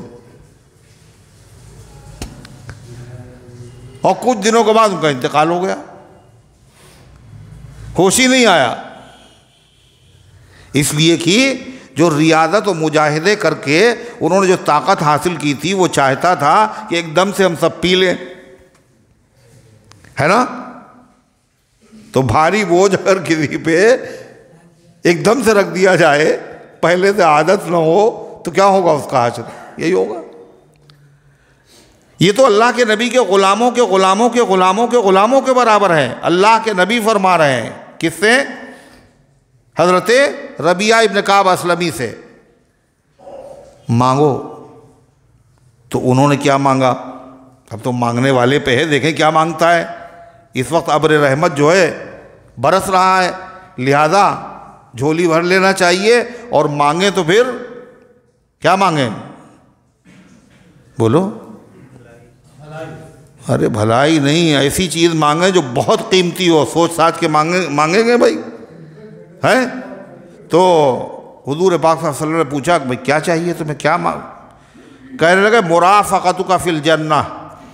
یہ صحابی ہے، وہ سب دانشور ہیں، بہت اعلیٰ درجے کے دماغ رکھنے والے۔ محمد کا دیوانہ کم بولتا ہے، مگر بات سب محترم بولتا ہے، ایسی چیز مانگی ہے ہم لوگ سوچتے رہ جائے۔ کہنے لگے مرافقتک فی الجنہ، حضور جنت میں ہم آپ کا ساتھ چاہتے ہیں، یہاں تو ہے نصیب، آپ کی خدمت، آپ کی غلامی، جنت میں بھی ہم آپ کا ساتھ چاہتے، جنت میں بھی ہم آپ کے خادم بن کے رہنا چاہتے۔ اب خادم جس کلاس میں ہوتا ہے، مخدوم خادم بھی اسی کلاس میں ہوتا ہے، اسی درجے میں ہوتا ہے، اگرچہ فرق ہوتا ہے کیا؟ ایک اصیل ہے اور ایک طفیلی ہے۔ ارے جو کھانا ہے باراتیوں کو دیا جا رہا ہے، نوشے میاں کو بھی وہی کھانا کھلایا گیا، ارے نہیں، عام مہمانوں سے الگ ہٹ کر باراتیوں کو کھانا کھلایا گیا ہے نا، یہ باراتیوں کے لیے ہے۔ مگر جو باراتیوں کے لیے کھلایا گیا اس میں کیا ہے؟ جو سب باراتی کھا رہے ہیں وہی نوشے میاں بھی کھا رہے ہیں، جن کی بارات ہے دولہا صاحب۔ حالانکہ اصل کون ہے؟ دولہا، اور باراتی کیا ہے؟ سب طفیلی، مگر کھانا وہی کھا رہے ہیں۔ تو انہوں نے جب یہ کہا تو آپ نے فرمایا وغیر ذالک، کچھ اس کے علاوہ چاہیے؟ تو فرمایا کہ نہیں ہے اللہ کے رسول، مجھے تو یہی چاہیے۔ آپ نے فرمایا اعنی بکثرت السجود، تو پھر میری مدد کرو اور کثرت سے سجدے کیا کرو، اللہ تبارک و تعالیٰ تمہاری یہ مراد پوری کر دے گا، یعنی اللہ سے ہم دعا کریں گے اور تمہیں یہ چیز نصیب ہو جائے گی۔ اصل چیز ان اولیاء اللہ سے، ان بزرگوں سے ملاقات کے لیے سب سے اصل بنیاد کیا ہے؟ وہ ہے محبت۔ کیا ہے؟ سچی محبت اگر ہوگی تو یہ رنگ لائے گی ضرور، یہاں بھی اور وہاں بھی۔ جذبہ عشق سلامت ہے تو انشاءاللہ کچے دھاگے میں چلے آئیں گے سرکار بندھے۔ سچی محبت ہو بس۔ حضور پاک صلی اللہ علیہ وسلم سے ایک صحابی نے پوچھا متی الساعہ یا رسول اللہ، حضور قیامت کب آئے گی؟ آپ نے فرمایا ما عادت اللہ، تیاری کیا کی ہے قیامت کے لیے؟ کہنے اے اللہ کے رسول اور تو میرے پاس زیادہ کچھ نہیں ہے، حب اللہ و رسولی، اللہ اس کے رسول کی محبت ہے اور کچھ نہیں۔ یعنی مطلب زبانی قوالی صحابہ کے یہاں نہیں تھی۔ اللہ اور رسول کی محبت کا مطلب کیا ہوا؟ اگر اللہ اس کے رسول کی محبت ہے تو پھر وہ آدمی پورا شریعت میں ڈھلا ہوا ہوگا۔ ارے ہو گیا نہیں؟ جب آدمی کو کسی سے واقعی محبت ہوتی ہے تو کیا ہوتا؟ اس کی ہر ادا اچھی لگتی ہے نا؟ یہاں تک کہ دنیا کو اچھی لگے نہ لگے، مگر پسند اپنی اپنی ہے۔ جو ان کو پسند ہے وہی ہمیں پسند ہے، یہی ہوتا ہے نا سچی محبت میں۔ تو صحابہ تو سچی محبت کرنے والے تھے، انہوں نے یہ کہا تو آپ نے کیا فرمایا جواب میں پتہ ہے؟ آپ نے فرمایا المرء مع من احببت اذن مع من احببت، تو تم اسی کے ساتھ ہوگے جس سے تم محبت کر رہے ہو۔ حضرت انس رضی اللہ عنہ فرماتے ہیں اس حدیث کو سننے کے بعد اتنی خوشی ہم کو ہوئی، اتنی خوشی ہوئی صحابہ کو، اس سے پہلے کبھی اتنی خوشی نہیں ہوئی تھی۔ کیوں؟ اس لیے کہ ہم سب محبت رکھتے ہیں کس سے؟ محمد رسول اللہ صلی اللہ علیہ وسلم سے۔ اور حضرت انس کہتے ہیں اللہ کے نبی سے محبت رکھتے ہیں ہم، اور ابو بکر و عمر سے محبت رکھتے ہیں ہم۔ یہ کون کہہ رہا ہے؟ یہ حضرت انس کون ہے؟ کوئی بزرگ ہے؟ ارے یہ صحابی ہیں، صدیق اکبر بھی صحابی ہیں، فاروق اعظم بھی صحابی ہیں، مگر وہ جانتے ہیں اللہ کے نبی صلی اللہ علیہ وسلم کے بعد اگر کسی کا مقام ہے تو صدیق اکبر کا ہے اور فاروق اعظم کا ہے۔ کہلے تو مجھے تو اللہ کے رسول سے محبت ہے اور ابو بکر و عمر سے محبت ہے، اور اللہ کے نبی نے فرمایا اسی کے ساتھ ہوگا جس کے محبت کرتا ہوگا۔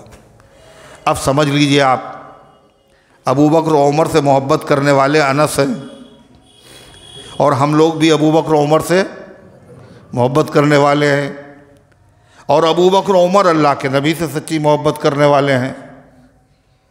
جو ان لوگوں سے نفرت کریں گے وہ اللہ کے نبی سے محبت کرنے والے ہو ہی نہیں سکتے، اور جب نہیں ہو سکتے تو ان کو ساتھ جیسے یہاں نام پسند نہیں ہے ایسے ان کا ساتھ بھی ان کو یہاں پسند نہیں ہے، ایسے جنت میں بھی ان کو جنت نصیب نہیں ہوگی، وہ تو جنت میں ہوں گے۔ تو پھر کیا ہوگا؟ کہاں جانا پڑے گا؟ وہیں جانا پڑے گا سگریٹ جلانے کے لیے، وہیں جائیں گے۔ جنت جب قبول نہیں کرے گے تو کہاں جائیں گے؟ وہیں جائیں گے صاحب۔ حوض کوثر پر اللہ کے نبی صلی اللہ علیہ وسلم ہوں گے، اور اس کے کونوں پر کون ہوگا؟ ابو بکر، عمر، عثمان و علی ہوں چاروں۔ اور اگر ان میں سے کوئی کسی سے نفرت رکھتا ہوگا، چاروں میں سے کسی سے بھی اگر نفرت ہوگی تو جائے وہ کسی کے پاس بھی، مگر اس کو کوثر کا جام ملے گا نہیں۔ جو چاروں سے محبت کرے گا اسی کو ملے گا۔ تو اللہ تبارک و تعالیٰ نے کیا ارشاد فرمایا؟ مَن یُطِعِ اللَّهَ وَالرَّسُولَ فَأُولَٰئِکَ مَعَ الَّذِینَ أَنْعَمَ اللَّهُ عَلَیْہِمْ۔ جو اللہ کا کہنا مانے گا اور اللہ کے رسول صلی اللہ علیہ وسلم کا کہنا مانے گا مکمل طریقے پر، جو فرائض ہیں، ضروری چیزیں ہیں، ان میں کہنا مان رہے،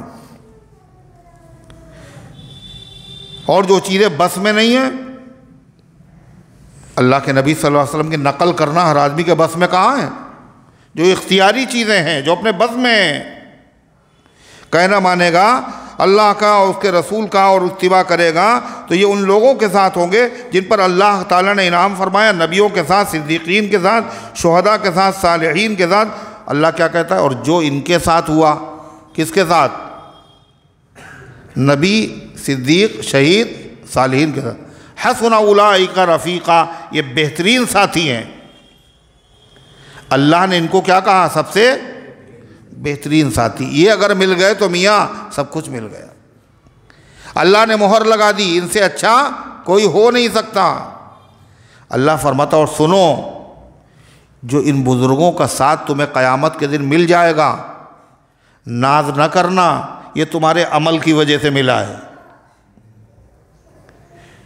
کہاں یہ لوگ، کہاں ان کے عمل، اور کہاں ہم لوگ، ہمارے عمل۔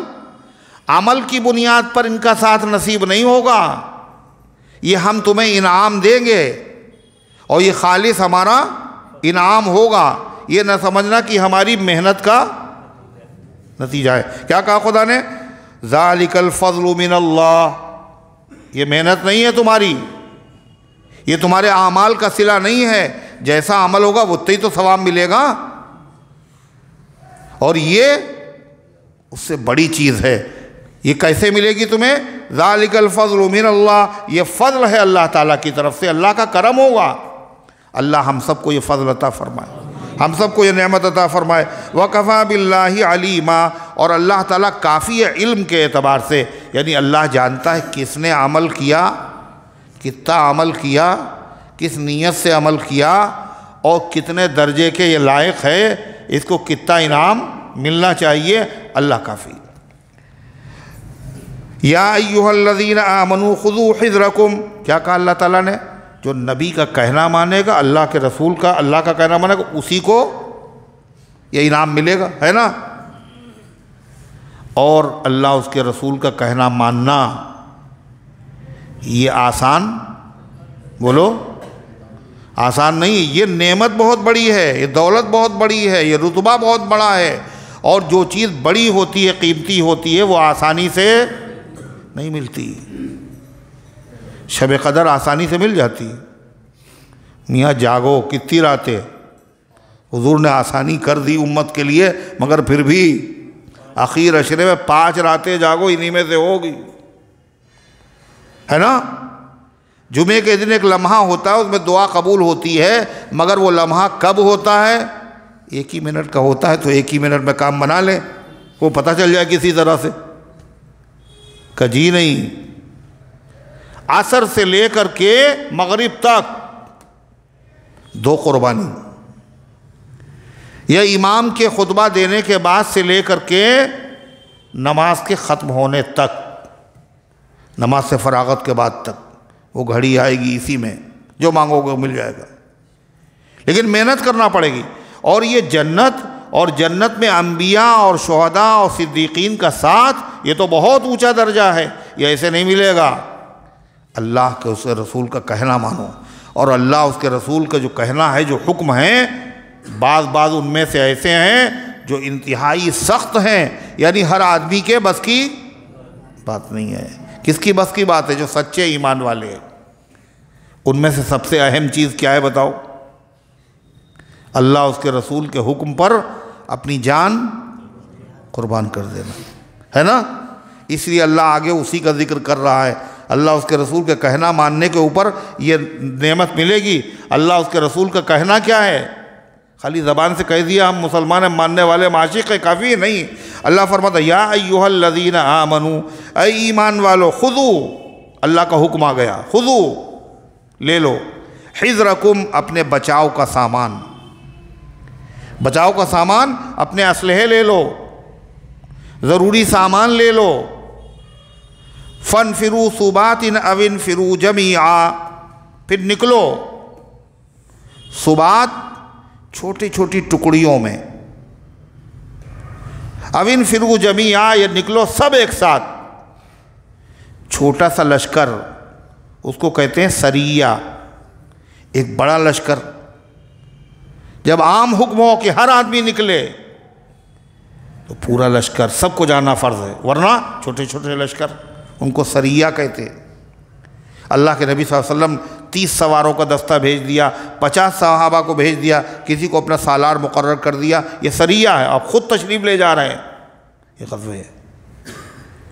اور یہ تو ہوا جہاد کا مسئلہ، ویسے بھی اللہ اور اللہ کے رسول چاہتے ہیں آدمی اگر سفر بھی کرے تو سفر میں کیا ہونا چاہیے؟ اکیلا سفر نہ کرے، کوئی ساتھ میں ہو۔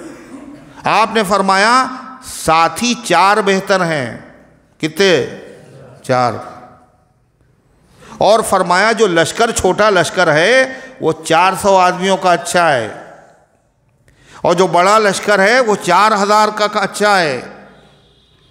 کہا ایک آدمی تو تنہا جا رہا ہے وہ شیطان ہے، اور 2 بھی شیطان ہے، اور 3 ہوں یا 4 ہوں ان میں سے ایک امیر بن جائے اور 2 اس کے مقتدی بن جائیں۔ الاثنان خیر من الواحد، اور 2 بھی 1 سے بہتر ہے۔ کہ میاں 1 سے اچھے 2 کہتے نہیں، یہ کہتے ہیں زبان پہ ہے لوگوں کی، میاں 1 سے 2 اچھے ہوتے ہیں۔ یہ وہی ہے جو اللہ کے نبی کی کہی ہوئی بات ہے جو محاورے میں آ گئی، میاں 1 سے 2 اللہ تعالیٰ فرماتا پھر کیسے نکلو؟ تو نکلو، اللہ کا حکم آ گیا، اپنی جان ہتھیلی کے اوپر لے کر نکلو، اور صحابہ سب کے سب نکلے نہیں نکلے۔ مال اسلام نے مانگا، یہی 2 کام مشکل ہیں۔ کون کون؟ ایک مال، دوسرے کل ہر چے خواہی کن ولیکن ای مکن، دیکھیے اور سب ٹھیک ہے مگر مانگیے گا کچھ نہیں۔ جہاں آپ نے مانگا پر تعلقات کیا ہو گئے؟ اچھے بھلے تھے وہ سب خراب ہو گئے۔ یہ مال ایسی چیز ہے، جان تو چھوڑیے، جب مال کے اوپر تعلقات خراب ہو رہے ہیں تو جان مانگے گا تو۔ مگر صحابہ کا معاملہ کیا تھا؟ مال اسلام نے مانگا تو لگے ڈھیر کے ڈھیر، اور خون اسلام نے مانگا تو سبھی تر نکلے۔ خون مانگا تو خون، اور جان مانگی تو جان، اور مال مانگا تو مال۔ اور کیسے کیسے لوگ تھے، کچھ ہے نہیں، حضور نے کہہ دیا کہ دینا ہے تو بیچارے رات بھر مزدوری کر رہے ہیں، اور 2 سا کھجوریں ملی، 1 رکھ دی کلو گھر پہ، اور 1 کلو لے کر کے آ گئے، حضور یہ قبول کر لیجئے۔ اور جن کے بعد زیادہ تو انہوں نے اپنی حیثیت سے دیا۔ تو اللہ تعالیٰ فرماتا ہے اور مسلمانوں یہ حکم ہے، جو سچے مسلمان ہیں، یہ امتحان ہے، جو سچے مسلمان ہیں وہ تو اس حکم پر عمل کریں گے، لیکن جو مسلمانوں کی صفوں میں مسلمان بن کے گھسے ہوئے ہیں وہ اس موقع پر پہچان لیے جائیں گے، ان کی قلعی اتر جائے گی۔ کیا کہا؟ وَإِنَّ مِنْكُمْ، اللہ فرماتا اور تم میں سے مطلب مسلمانوں، تم میں سے، یعنی وہ بھی مسلمان اپنے آپ کو کہلاتے ہیں، مسلمان سمجھے جاتے ہیں، مگر وہ ہیں کیسے؟ لَمَن لَيُبَتِّيَنَّ، اور تمہارے مجمع میں بعض شخص ایسا بھی ہے جو ہٹتا ہے، جو جان چراتا ہے، یعنی خود بھی نہیں جائے گا اور یہ بھی کوشش کرے گا کہ دوسرے لوگ بھی، ارے میاں کہاں جا رہے ہو جان دینے کے لیے، آرام سے رہو۔ یہ کون تھا؟ عبداللہ ابن ابی، منافق اور اس کے ساتھی۔ حتیٰ کہ احد کے میدان میں 1000 کا لشکر تھا اور سامنے 3000 کا لشکر تھا۔ عبداللہ ابن ابی منافق نے 300 آدمیوں کو عین موقع کے اوپر سامنے لشکر آ جانے کے بعد ساتھ چھوڑ کر کے نکل گیا۔ 700 جنگ احد میں رہے سرکار کے ساتھ، اور 300 کون تھے جو جان بچا کر نکلے؟ خود بھی جان بچائی، اور خود جب نکلیں گے 1000 میں سے تو دوسرے لوگوں کے دل کے اوپر بھی اثر ہوگا نہیں ہوگا؟ اور جب دل پر اثر ہوگا تو سامنے والی فوج کا دل کیا ہوگا؟ کم ہوگا بڑھے گا؟ دشمنوں کے مدد کرنے والے اور دوستوں کے دشمن، ہمیشہ ان کی تاریخ رہی ہے منافقوں کی، یہ اللہ والوں کے دشمن اور اللہ کے دشمنوں کے دوست ہمیشہ۔ اللہ فرماتا ہے اور تم میں سے بعض ایسا بھی ہے جو دیر کرے گا، اللہ کے حکم کے پورا کرنے میں دیر کرے گا، بہانے بنائے گا، جان چرائے گا۔ اور پھر یہی نہیں، چلا گیا مسلمانوں کا لشکر۔ اب 2 حالتیں ہیں، یا تو پھر کامیاب ہوگا مال غنیمت ملے گا، اور یا پھر صدمہ پہنچے گا، کچھ اللہ کے راستے میں شہید ہو جائیں گے۔ اللہ فرماتا پھر کیا ہوگا؟ فَإِنْ أَصَابَتْكُمْ مُصِيبَةٌ، پھر اگر تم کو کوئی حادثہ پہنچتا ہے، قَالَ، تو کہتا ہے کون؟ وہی جو نہیں گیا تھا، قَدْ أَنْعَمَ اللَّهُ عَلَيَّ، اللہ نے مجھ پہ بڑا فضل کیا، اللہ نے میرے اوپر بڑا کرم کیا، إِذْ لَمْ أَكُنْ مَعَهُمْ شَهِيدًا، اس لیے کہ میں ان کے ساتھ موجود نہیں تھا، اگر میں موجود ہوتا میاں ہم بھی مارے جاتے۔ دیکھا، وہ شہادت کو مصیبت سمجھ رہا ہے۔ اللہ فرماتا تصویر کا ایک رخ، دوسرا وَلَئِنْ أَصَابَكُمْ فَضْلٌ مِّنَ اللَّهِ، اور اگر تمہیں پہنچتا اللہ کا فضل، تمہارے اوپر اللہ کا فضل ہو جاتا اور کامیابی مل جاتی اور دشمن سے مال غنیمت ملتا، تو یہ تو گئے نہیں وہاں، اور وہاں پتہ چلا کامیابی ملی اور بہت مال و دولت ملا، تب ان کو کیا ہوگا؟ صدمہ ہوگا۔ کاہے کا صدمہ؟ ارے ہم بھی گئے ہوتے تو ہمیں بھی ملتا۔ اس کا نہیں ہوگا ہم بھی گئے ہوتے ہمیں ملتا، بلکہ فکر اس کی ان کو کیوں مل گیا، ہمیں نہیں۔ حسد۔ اللہ فرماتا ہے وَلَئِنْ أَصَابَكُمْ فَضْلٌ مِّنَ اللَّهِ، اور اگر تم پر اللہ تعالیٰ کا فضل ہو جاتا، لَيَقُولَنَّ، تو یہ کہتے، کیسے کہتے؟ اس طرح بات کرتے، اللہ فرماتا ایسی بات کہتے جس سے لگتا تمہارا ان سے کوئی تعلق ہے ہی نہیں، ان کو ذرہ برابر تم سے محبت ہے ہی نہیں، بلکہ تم سے حسد کرتے ہیں اور تم سے دشمنی رکھتے ہیں، تم سے جلتے ہیں۔ اللہ فرماتا کَأَن لَّمْ تَكُن بَيْنَكُمْ وَبَيْنَهُ مَوَدَّةٌ، تو ایسے طور پر یہ بات کہتے گویا کہ ان میں کچھ تعلق ہی نہیں ہے۔ کیا کہتے؟ یا لیتنی کنت معہم فافوز فوزا عظیما، کاش کہ میں بھی ان کے شریک حال ہوتا تو مجھ کو بھی بڑی کامیابی مل جاتی۔ ارے ہم نہیں گئے، بتائیے، غلط ہو گیا فیصلہ ہمارا، اچھا خاصا مال ملتا اور وہ ان لوگوں کو مل گیا، بتائیے، وہی بات ہے، ہمارا کوبڑ صحیح ہو نہ ہو، ان کا کیوں صحیح ہو گیا ہے، یہ کیوں کوبڑے نہیں ہیں؟ اللہ فرماتا گویا کہ تمہارے درمیان میں، ان کے درمیان میں بالکل محبت نام کی کوئی چیز ہی نہیں ہے، اس لیے کہ دوستوں کی کامیابی پر دوستوں کو خوشی ہوتی، افسوس نہیں ہوتا، اور ان کو کیا ہو رہا ہے؟ افسوس ہو رہا ہے۔ اگر شہید ہو گئے تو خوشی منا رہے ہیں، اچھا ہوا ہم نہیں گئے، ہے نا؟ اور مال غنیمت مل گیا تو مال غنیمت ملنے پہ افسوس ہو رہا ہے، ہم ہوتے تو ہم لیتے، ان کو سب نہ ملتا۔ اب بتائیے انہی کے وارے نہارے ہو گئے۔ اللہ تعالیٰ کیسے دل کی حالت کو جانتا ہے، کیسے دل کی حالت کو آئینہ کر رہا ہے۔ اللہ فرماتا ہے مسلمانوں، یہ تو ہوئے منافق، یہ اللہ کا حکم مانیں یا نہ مانیں، یہ جائیں یا نہ جائیں، ان کی پرواہ نہ کرنا۔ تمہیں کیا کرنا ہے؟ جب تمہیں پکارا جائے اور جب تمہیں بلایا جائے اور جب اللہ کا حکم سنایا جائے تو اس کے پورا کرنے میں تمہیں ہر حال میں آگے ہی جانا ہے۔ سنیے، اللہ فرماتا فَلْيُقَاتِلْ فِي سَبِيلِ اللَّهِ الَّذِينَ يَشْرُونَ الْحَيَاةَ الدُّنْيَا بِالْآخِرَةِ، اور اللہ کے راستے میں قتال کرنا چاہیے، جہاد کرنا چاہیے، اپنی جان کو قربان کرنا چاہیے، اپنے مال کو قربان کرنا چاہیے۔ کس کو؟ الذین، ان لوگوں کو جنہوں نے یشرون الحیات الدنیا، دنیا کی زندگی کو بیچ ڈالا، کاہے کے بدلے میں؟ آخرت کے بدلے میں، آخرت کے بدلے میں۔ سودا کس سے ہو؟ کسی سودا اب کس سے ہو بھلا؟ سودا بھلا اب کس سے ہو؟ کسی اور خریدار کے ہاتھ۔ سودا بھلا اب کیسے ہو؟ کسی اور خریدار کے ساتھ، جو بھی تھا بیچ دیا سید ابرار کے ہاتھ، اللہ کے رسول کے ہاتھ جب بک گئے تو اب کسی کے ہاتھ سودا نہیں ہوگا۔ یہ ہونا چاہیے ایمان والوں کو۔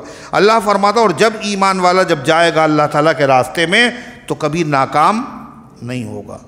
مال مرد مجاہد، شہید یا غازی، رہے جہاد میں ذکر شکست کیا معنی؟ علامہ اقبال کہتے ہیں اللہ کے راستے میں ہارنے کا تو کوئی سوال ہی نہیں ہوتا۔ مال مرد مجاہد، اللہ کے راستے میں جو آدمی محنت و کوشش کرتا ہے اس کا انجام کیا ہوتا ہے؟ شہید یا غازی، یا تو شہادت کا درجہ ملے گا یا پھر وہ غازی اور مجاہد کہلائے۔ اللہ فرماتا وَمَن يُقَاتِلْ فِي سَبِيلِ اللَّهِ، اور جو آدمی اللہ کے راستے میں لڑے گا فَيُقْتَلْ، پھر وہ قتل کر دیا جائے، او یغلب، یہ دشمن کے اوپر وہ غالب آ جائے، دونوں صورتوں میں فَسَوْفَ نُؤْتِيهِ أَجْرًا عَظِيمًا، ہم اس کو دیں گے بہت بڑا اجر اور ثواب، اور اللہ کہے ہم بہت بڑا اجر اور ثواب دیں گے تو اس کو ناپا نہیں جا سکتا۔ کیا کیا دے گا خدا؟ ایک حدیث میں ہے ہم نے اپنے بندوں، اللہ تعالیٰ کے نبی فرماتے ہیں وہ چیزیں تیار کر رکھی ہیں مالا عین رات، کسی آنکھ نے ویسی چیزیں دیکھی نہیں۔ دنیا بڑی ترقی کر رہی ہے، ایک سے ایک چیزیں بنتی چلی جا رہی ہیں، ابھی اور ترقی کرے گی۔ جو نہیں دیکھا ہے ہمارے بزرگوں نے، جو نہیں دیکھا تھا وہ ہم نے دیکھا ہے، اور جو ہم نے دیکھا ہے، ہم نے نہیں دیکھا ہے، وہ ہماری آنے والی نسلیں دیکھیں گی۔ مگر پھر بھی جنت کے اندر جو اللہ نے تیار کر رکھا ہے ویسی چیزیں نہ کسی نے دیکھی، نہ کوئی دیکھ پائے گا، اور نہ کسی کان نے ان کا مزہ سنا ہے۔ اور اللہ کے نبی نے آخری بات کہی، حضور ہی کہہ سکتے تھے، کہا چھوڑیے، دیکھنے کی بات تو بہت دور کی ہے اور سننے کی بات بہت دور کی ہے، وہاں کسی آدمی کا دماغ بھی نہیں جائے گا۔ ارے اتنی اچھی چیز، بس سوچنے میں کیا حرج ہے؟ آدمی کا دماغ بہت تیز چلتا ہے، نہیں چلتا ہے؟ جہاں آنکھ نہیں چلتی وہاں دماغ، جہاں کان نہیں پہنچتے وہاں دماغ چلتا ہے۔ جب آپ چھوڑنے جاتے کسی آدمی کو، کسی اپنے عزیز کو، رشتہ دار کو، تو جب وہ رخصت ہوتا ہے تو آپ کو افسوس ہوتا ہے، وہ جا رہا بیچارہ، تو جہاں تک دکھتا ہے آپ اس کو دیکھتے رہتے ہیں کھڑے کھڑے۔ بے حج کرنے گیا ہے، آپ نے ایئرپورٹ کے اوپر پہنچایا، جب تک دکھا تو دیکھتے رہے، کیا معلوم پھر ملاقات ہو نہ ہو۔ اور جب آنکھوں سے اوجھل ہو گیا تو اب آنکھوں نے کام بند کر دیا، اب دماغ نے کام شروع کر دیا، ہے نا؟ اب فلاں جگہ پہنچ گئے ہوں گے، اب فلاں جگہ پہنچے ہوں گے، اب یہ مقام آیا ہوگا، اس وقت وہاں ہوں گے، ہے نا؟ نگاہ تو چند قدم جا کے رک گئی، لیکن اور خیال ان کے تعاقب میں دور تک پہنچا۔ خیال جو ہے وہ پیچھا کرتے ہو بہت دور تک پہنچ جاتا۔ اللہ کہتا ہے یہ خیال جو بہت دور تک پہنچتا ہے، یہاں سے دور، بہت دور، ہوش سے آگے۔ لیکن جنت کی نعمتیں کیا ہیں؟ وہاں انسان کا ذہن و دماغ بھی نہیں پہنچ سکتے۔ اللہ فرماتا ہے وَمَا لَكُمْ لَا تُقَاتِلُونَ فِي سَبِيلِ اللَّهِ، مسلمانوں کو اللہ راغب کر رہا ہے۔ مکے میں مسلمانوں پہ جینا مشکل ہو گیا، دین پہ عمل کرنا مشکل ہو گیا، 13 سال مسلمانوں نے صبر کیا، اخیر میں اللہ کے نبی صلی اللہ علیہ وسلم نے اجازت دی، بھائی مدینے چلے جاؤ۔ مدینے آ گئے، مگر سب نہیں آ پائے مدینے۔ بہت سے ایسے تھے جو کمزور تھے، دبے کچلے تھے، سامان ہجرت ان کے پاس نہیں تھا، کوئی سرپرست نہیں تھا، بوڑھے بھی تھے، عورتیں بھی تھیں، بچے بھی تھے، یہ بیچارے وہیں مدینے میں رہ گئے۔ تو مکے والے ان کو کیا کرتے تھے؟ ستاتے۔ اچھا وہ سب چلے گئے، اب تم یہاں بچے ہو، خوب ستاتے۔ اور اس کا کے لیے ستاتے تھے، مسلمان ہیں۔ اور کیوں ستاتے تھے؟ تاکہ اسلام چھوڑ کر کے ہمارے مذہب میں آ جائیں۔ اللہ کیا کہہ رہا؟ اور وہ بچے، وہ ضعیف عورتیں، وہ کمزور بوڑھے اللہ سے دعا مانگتے، اے اللہ مجھے یہاں سے نکلنے کی کوئی سبیل پیدا فرما دے، کوئی حامی کھڑا کر دے، اس ظالم بستی سے اللہ ہمیں نجات عطا فرما۔ اللہ فرماتا ہے ایک تو اللہ کی رضا کے لیے تمہیں جہاد کرنا چاہیے، دوسرے ان مظلوم مسلمانوں کے لیے تمہیں جہاد کرنا چاہیے۔ سنیے اللہ تعالیٰ فرماتا ہے وَمَا لَكُمْ، اور تمہیں کیا ہو گیا؟ یعنی بہانہ کس بات کا، دیر کس چیز کی ہے؟ لا تقاتلون فی سبیل اللہ، کیوں نہیں تم اللہ تعالیٰ کے راستے میں جہاد کرتے ہو؟ والمستضعفین من الرجال، اور ان مغلوب لوگوں کے لیے، پھنسے ہوئے کمزور لوگوں کے لیے، کون؟ کچھ مرد ہیں، ان کمزور لوگوں کی خاطر کون کون؟ جن میں کچھ مرد ہیں، والنساء، اور کچھ عورتیں ہیں، والولدان، اور کچھ بچے ہیں، الذین یقولون، جو رات دن دعائیں کر رہے ہیں۔ کیا دعا کر رہے ہیں؟ ربنا اخرجنا من هذه القرية الظالم اهلها، اے میرے پالنے والے ہم کو اس بستی سے باہر نکال لیجئے جس کے رہنے والے سخت ظالم ہیں، وَاجْعَلْ لَنَا مِن لَّدُنْكَ وَلِيًّا، اور اے اللہ غیب سے ہمارے لیے کوئی زبردست حمایتی کھڑا کر دیجیے۔ وَاجْعَلْ لَنَا مِن لَّدُنْكَ نَصِيرًا، اور ہمارا غیب سے اے اللہ کوئی حامی بھیج دیجیے، کوئی دوست بنا دیجیے۔ یہ وہ دعائیں کر رہے ہیں، اللہ کا حکم بھی ہے، چنانچہ اللہ نے ان کی دعائیں قبول کی، اور ان لوگوں کو دھیرے دھیرے مدینے آنے کے راستے ملتے گئے، انتظام ہوتا گیا۔ انہی میں ایک صحابی وہ بھی تھے، کون یاد ہے؟ حضرت ابو جندل رضی اللہ عنہ۔ وہ صلح حدیبیہ ہوئی تھی نا سن 6 ہجری میں، کہ ہمارا جو آدمی مسلمان ہو کے چلا جائے گا واپس کرنا پڑے گا، اور تمہارا جو آدمی آئے گا ہم واپس نہیں کریں گے۔ ابھی معاہدہ لکھا ہی جا رہا تھا کہ ابو جندل آ گئے۔ ابو جندل جو صاحب معاہدہ لکھوا رہے تھے ان کے بیٹے تھے، اور زنجیروں میں جکڑے ہوئے، اور وہ چیخ رہے، مسلمانوں مجھے جانے نہ دینا، مجھے بہت ستایا گیا، مجھے بہت اذیت پہنچائی گئی، ہم آ گئے بڑی مشکل سے بھاگ کر کے۔ تو وہ صاحب کہنے لگے، آپ نے فرمایا بھائی دیکھو ابھی معاہدہ لکھا گیا ہے، ابھی دستخط نہیں ہوئے ہیں، ایک آدمی ایک قیدی مجھے دے ہی دو، یہ جو آیا ہے بیچارہ۔ انہوں نے کہا جی نہیں، یہ تو واپس کرنا ہی پڑے گا ورنہ معاہدہ ختم۔ اب ابو جندل واپس جا رہے ہیں، زنجیروں میں جکڑے ہوئے ہیں، آئے بھی ہیں، اب اور بری گت بنے گی، اب اور ہمارے ساتھ ظلم ہوگا۔ آپ نے فرمایا ابو جندل جاؤ، ہم تو معاہدے کے پابند ہیں، اللہ تمہاری مدد کرے۔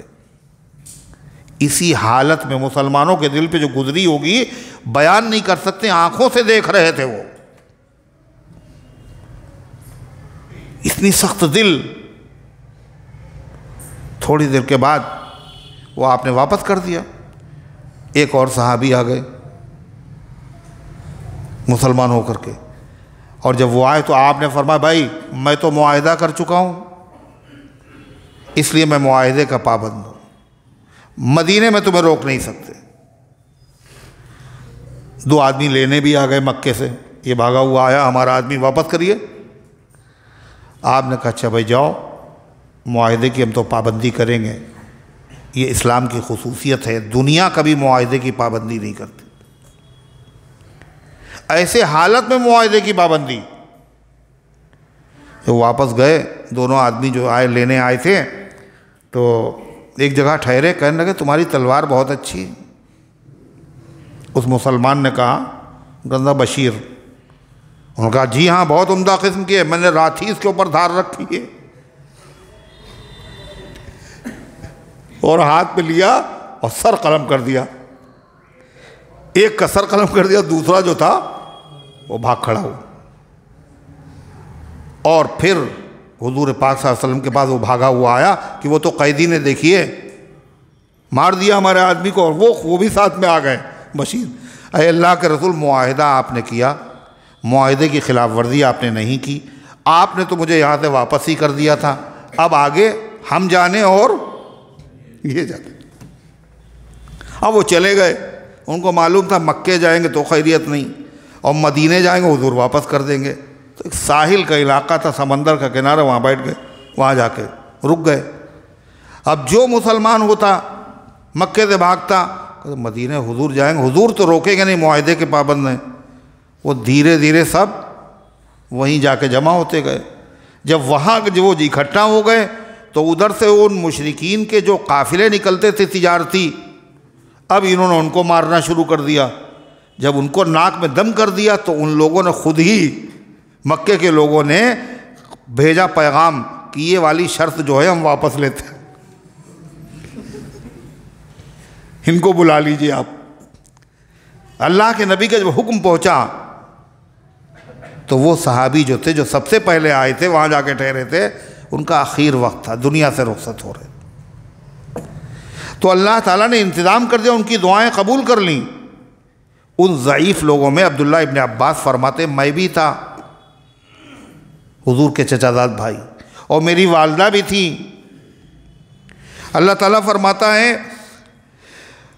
الذین آمنوا یقاتلون فی سبیل اللہ، اور جو لوگ ایماندار ہیں وہ اللہ تعالیٰ کے راستے میں جہاد کرتے ہیں، وہ مال کے لیے تھوڑی، نہ نامآوری کے لیے، کس کے لیے؟ اللہ کے دین کی حفاظت کے لیے، اللہ کے دین کو سربلند کرنے کے لیے، اس لیے کہ دنیا کس کی ہے؟ اللہ کی ہے۔ اللہ کا بنایا ہوا قانون اگر دنیا میں چلے تو دنیا جنت بن جائے گی، یہاں امن ہوگا، یہاں ظلم نہیں ہوگا، ہر آدمی کو انصاف ملے گا۔ اس لیے اللہ کے دین کے لیے اور انصاف کے لیے، امن و شانتی کے لیے جو لوگ جہاد کرتے ہیں وہ کہاں؟ اللہ کے راستے میں، اللہ کے دین کے لیے۔ والذین کفروا، اور جو انہوں نے کفر کیا یہ بھی لڑتے ہیں، یقاتلون فی سبیل الطاغوت، یہ شیطان کے راستے میں لڑتے ہیں، یہ چاہتے ہیں کہ دنیا میں ظلم ہو، جبر ہو، ناانصافی ہو اور غلط قانون چلتے رہیں، اس لیے یہ لوگ لڑتے ہیں شیطان کے راضی کرنے کے لیے، ایمان والے اللہ کو راضی کرنے کے لیے۔ اللہ فرمایا جب تم اللہ کو راضی کرنے کے لیے لڑ رہے ہو تو پھر تمہارا مددگار کون ہے؟ اللہ ہے۔ اور شیطان کی تدبیریں چاہے جتنی ہوں، یہ وقتی ابال ہے، یہ تو دب کے رہے گا، جیسے ہانڈی کا ابال ہوتا ہے پھر نیچے بیٹھ جاتا ہے۔ اللہ فرماتا فقاتلوا اولیاء الشیطان، لہذا تم جہاد کرو، مقابلہ کرو شیطان کے شریر لوگوں کے حامیوں سے، جو امن کے دشمن ہیں، جو ظلم کے رسیہ ہیں۔ ان کید الشیطان ضعیف، اور ڈرنا نہیں چاہے جتنی بڑی طاقت ہو۔ یہ کیا ہے؟ یہ شیطان کی تدبیریں ہیں، اور شیطان کی تدبیریں جب اللہ مددگار ہو تو کیا ہے؟ یہ سب کمزور ہو جاتی ہے۔ بدر کے میدان میں شیطان آیا تھا، پتہ ہے؟ خود آیا تھا شیطان ایک سردار کی شکل میں، اور کہنے لگا لا غالب لکم اليوم، آج تمہارے اوپر کوئی غالب نہیں ہوگا، انی جار لکم، ہم تمہاری مدد کے لیے موجود ہیں۔ اور اس نے دیکھا کہ جبریل فرشتوں کے ساتھ لشکر لے کے آ رہے ہیں تو بھاگنے لگا۔ اب نے کہا ارے کہاں جا رہے ہو تم؟ کہا انی اخاف اللہ رب العالمین، میں رب العالمین سے ڈرتا ہوں۔ تو اللہ تعالیٰ فرماتا ہے یہ ہوگا۔ اللہ تعالیٰ کی ان گزارشات کو اللہ تعالیٰ قبول فرمائے اور عمل کرنے کی توفیق عطا فرمائے۔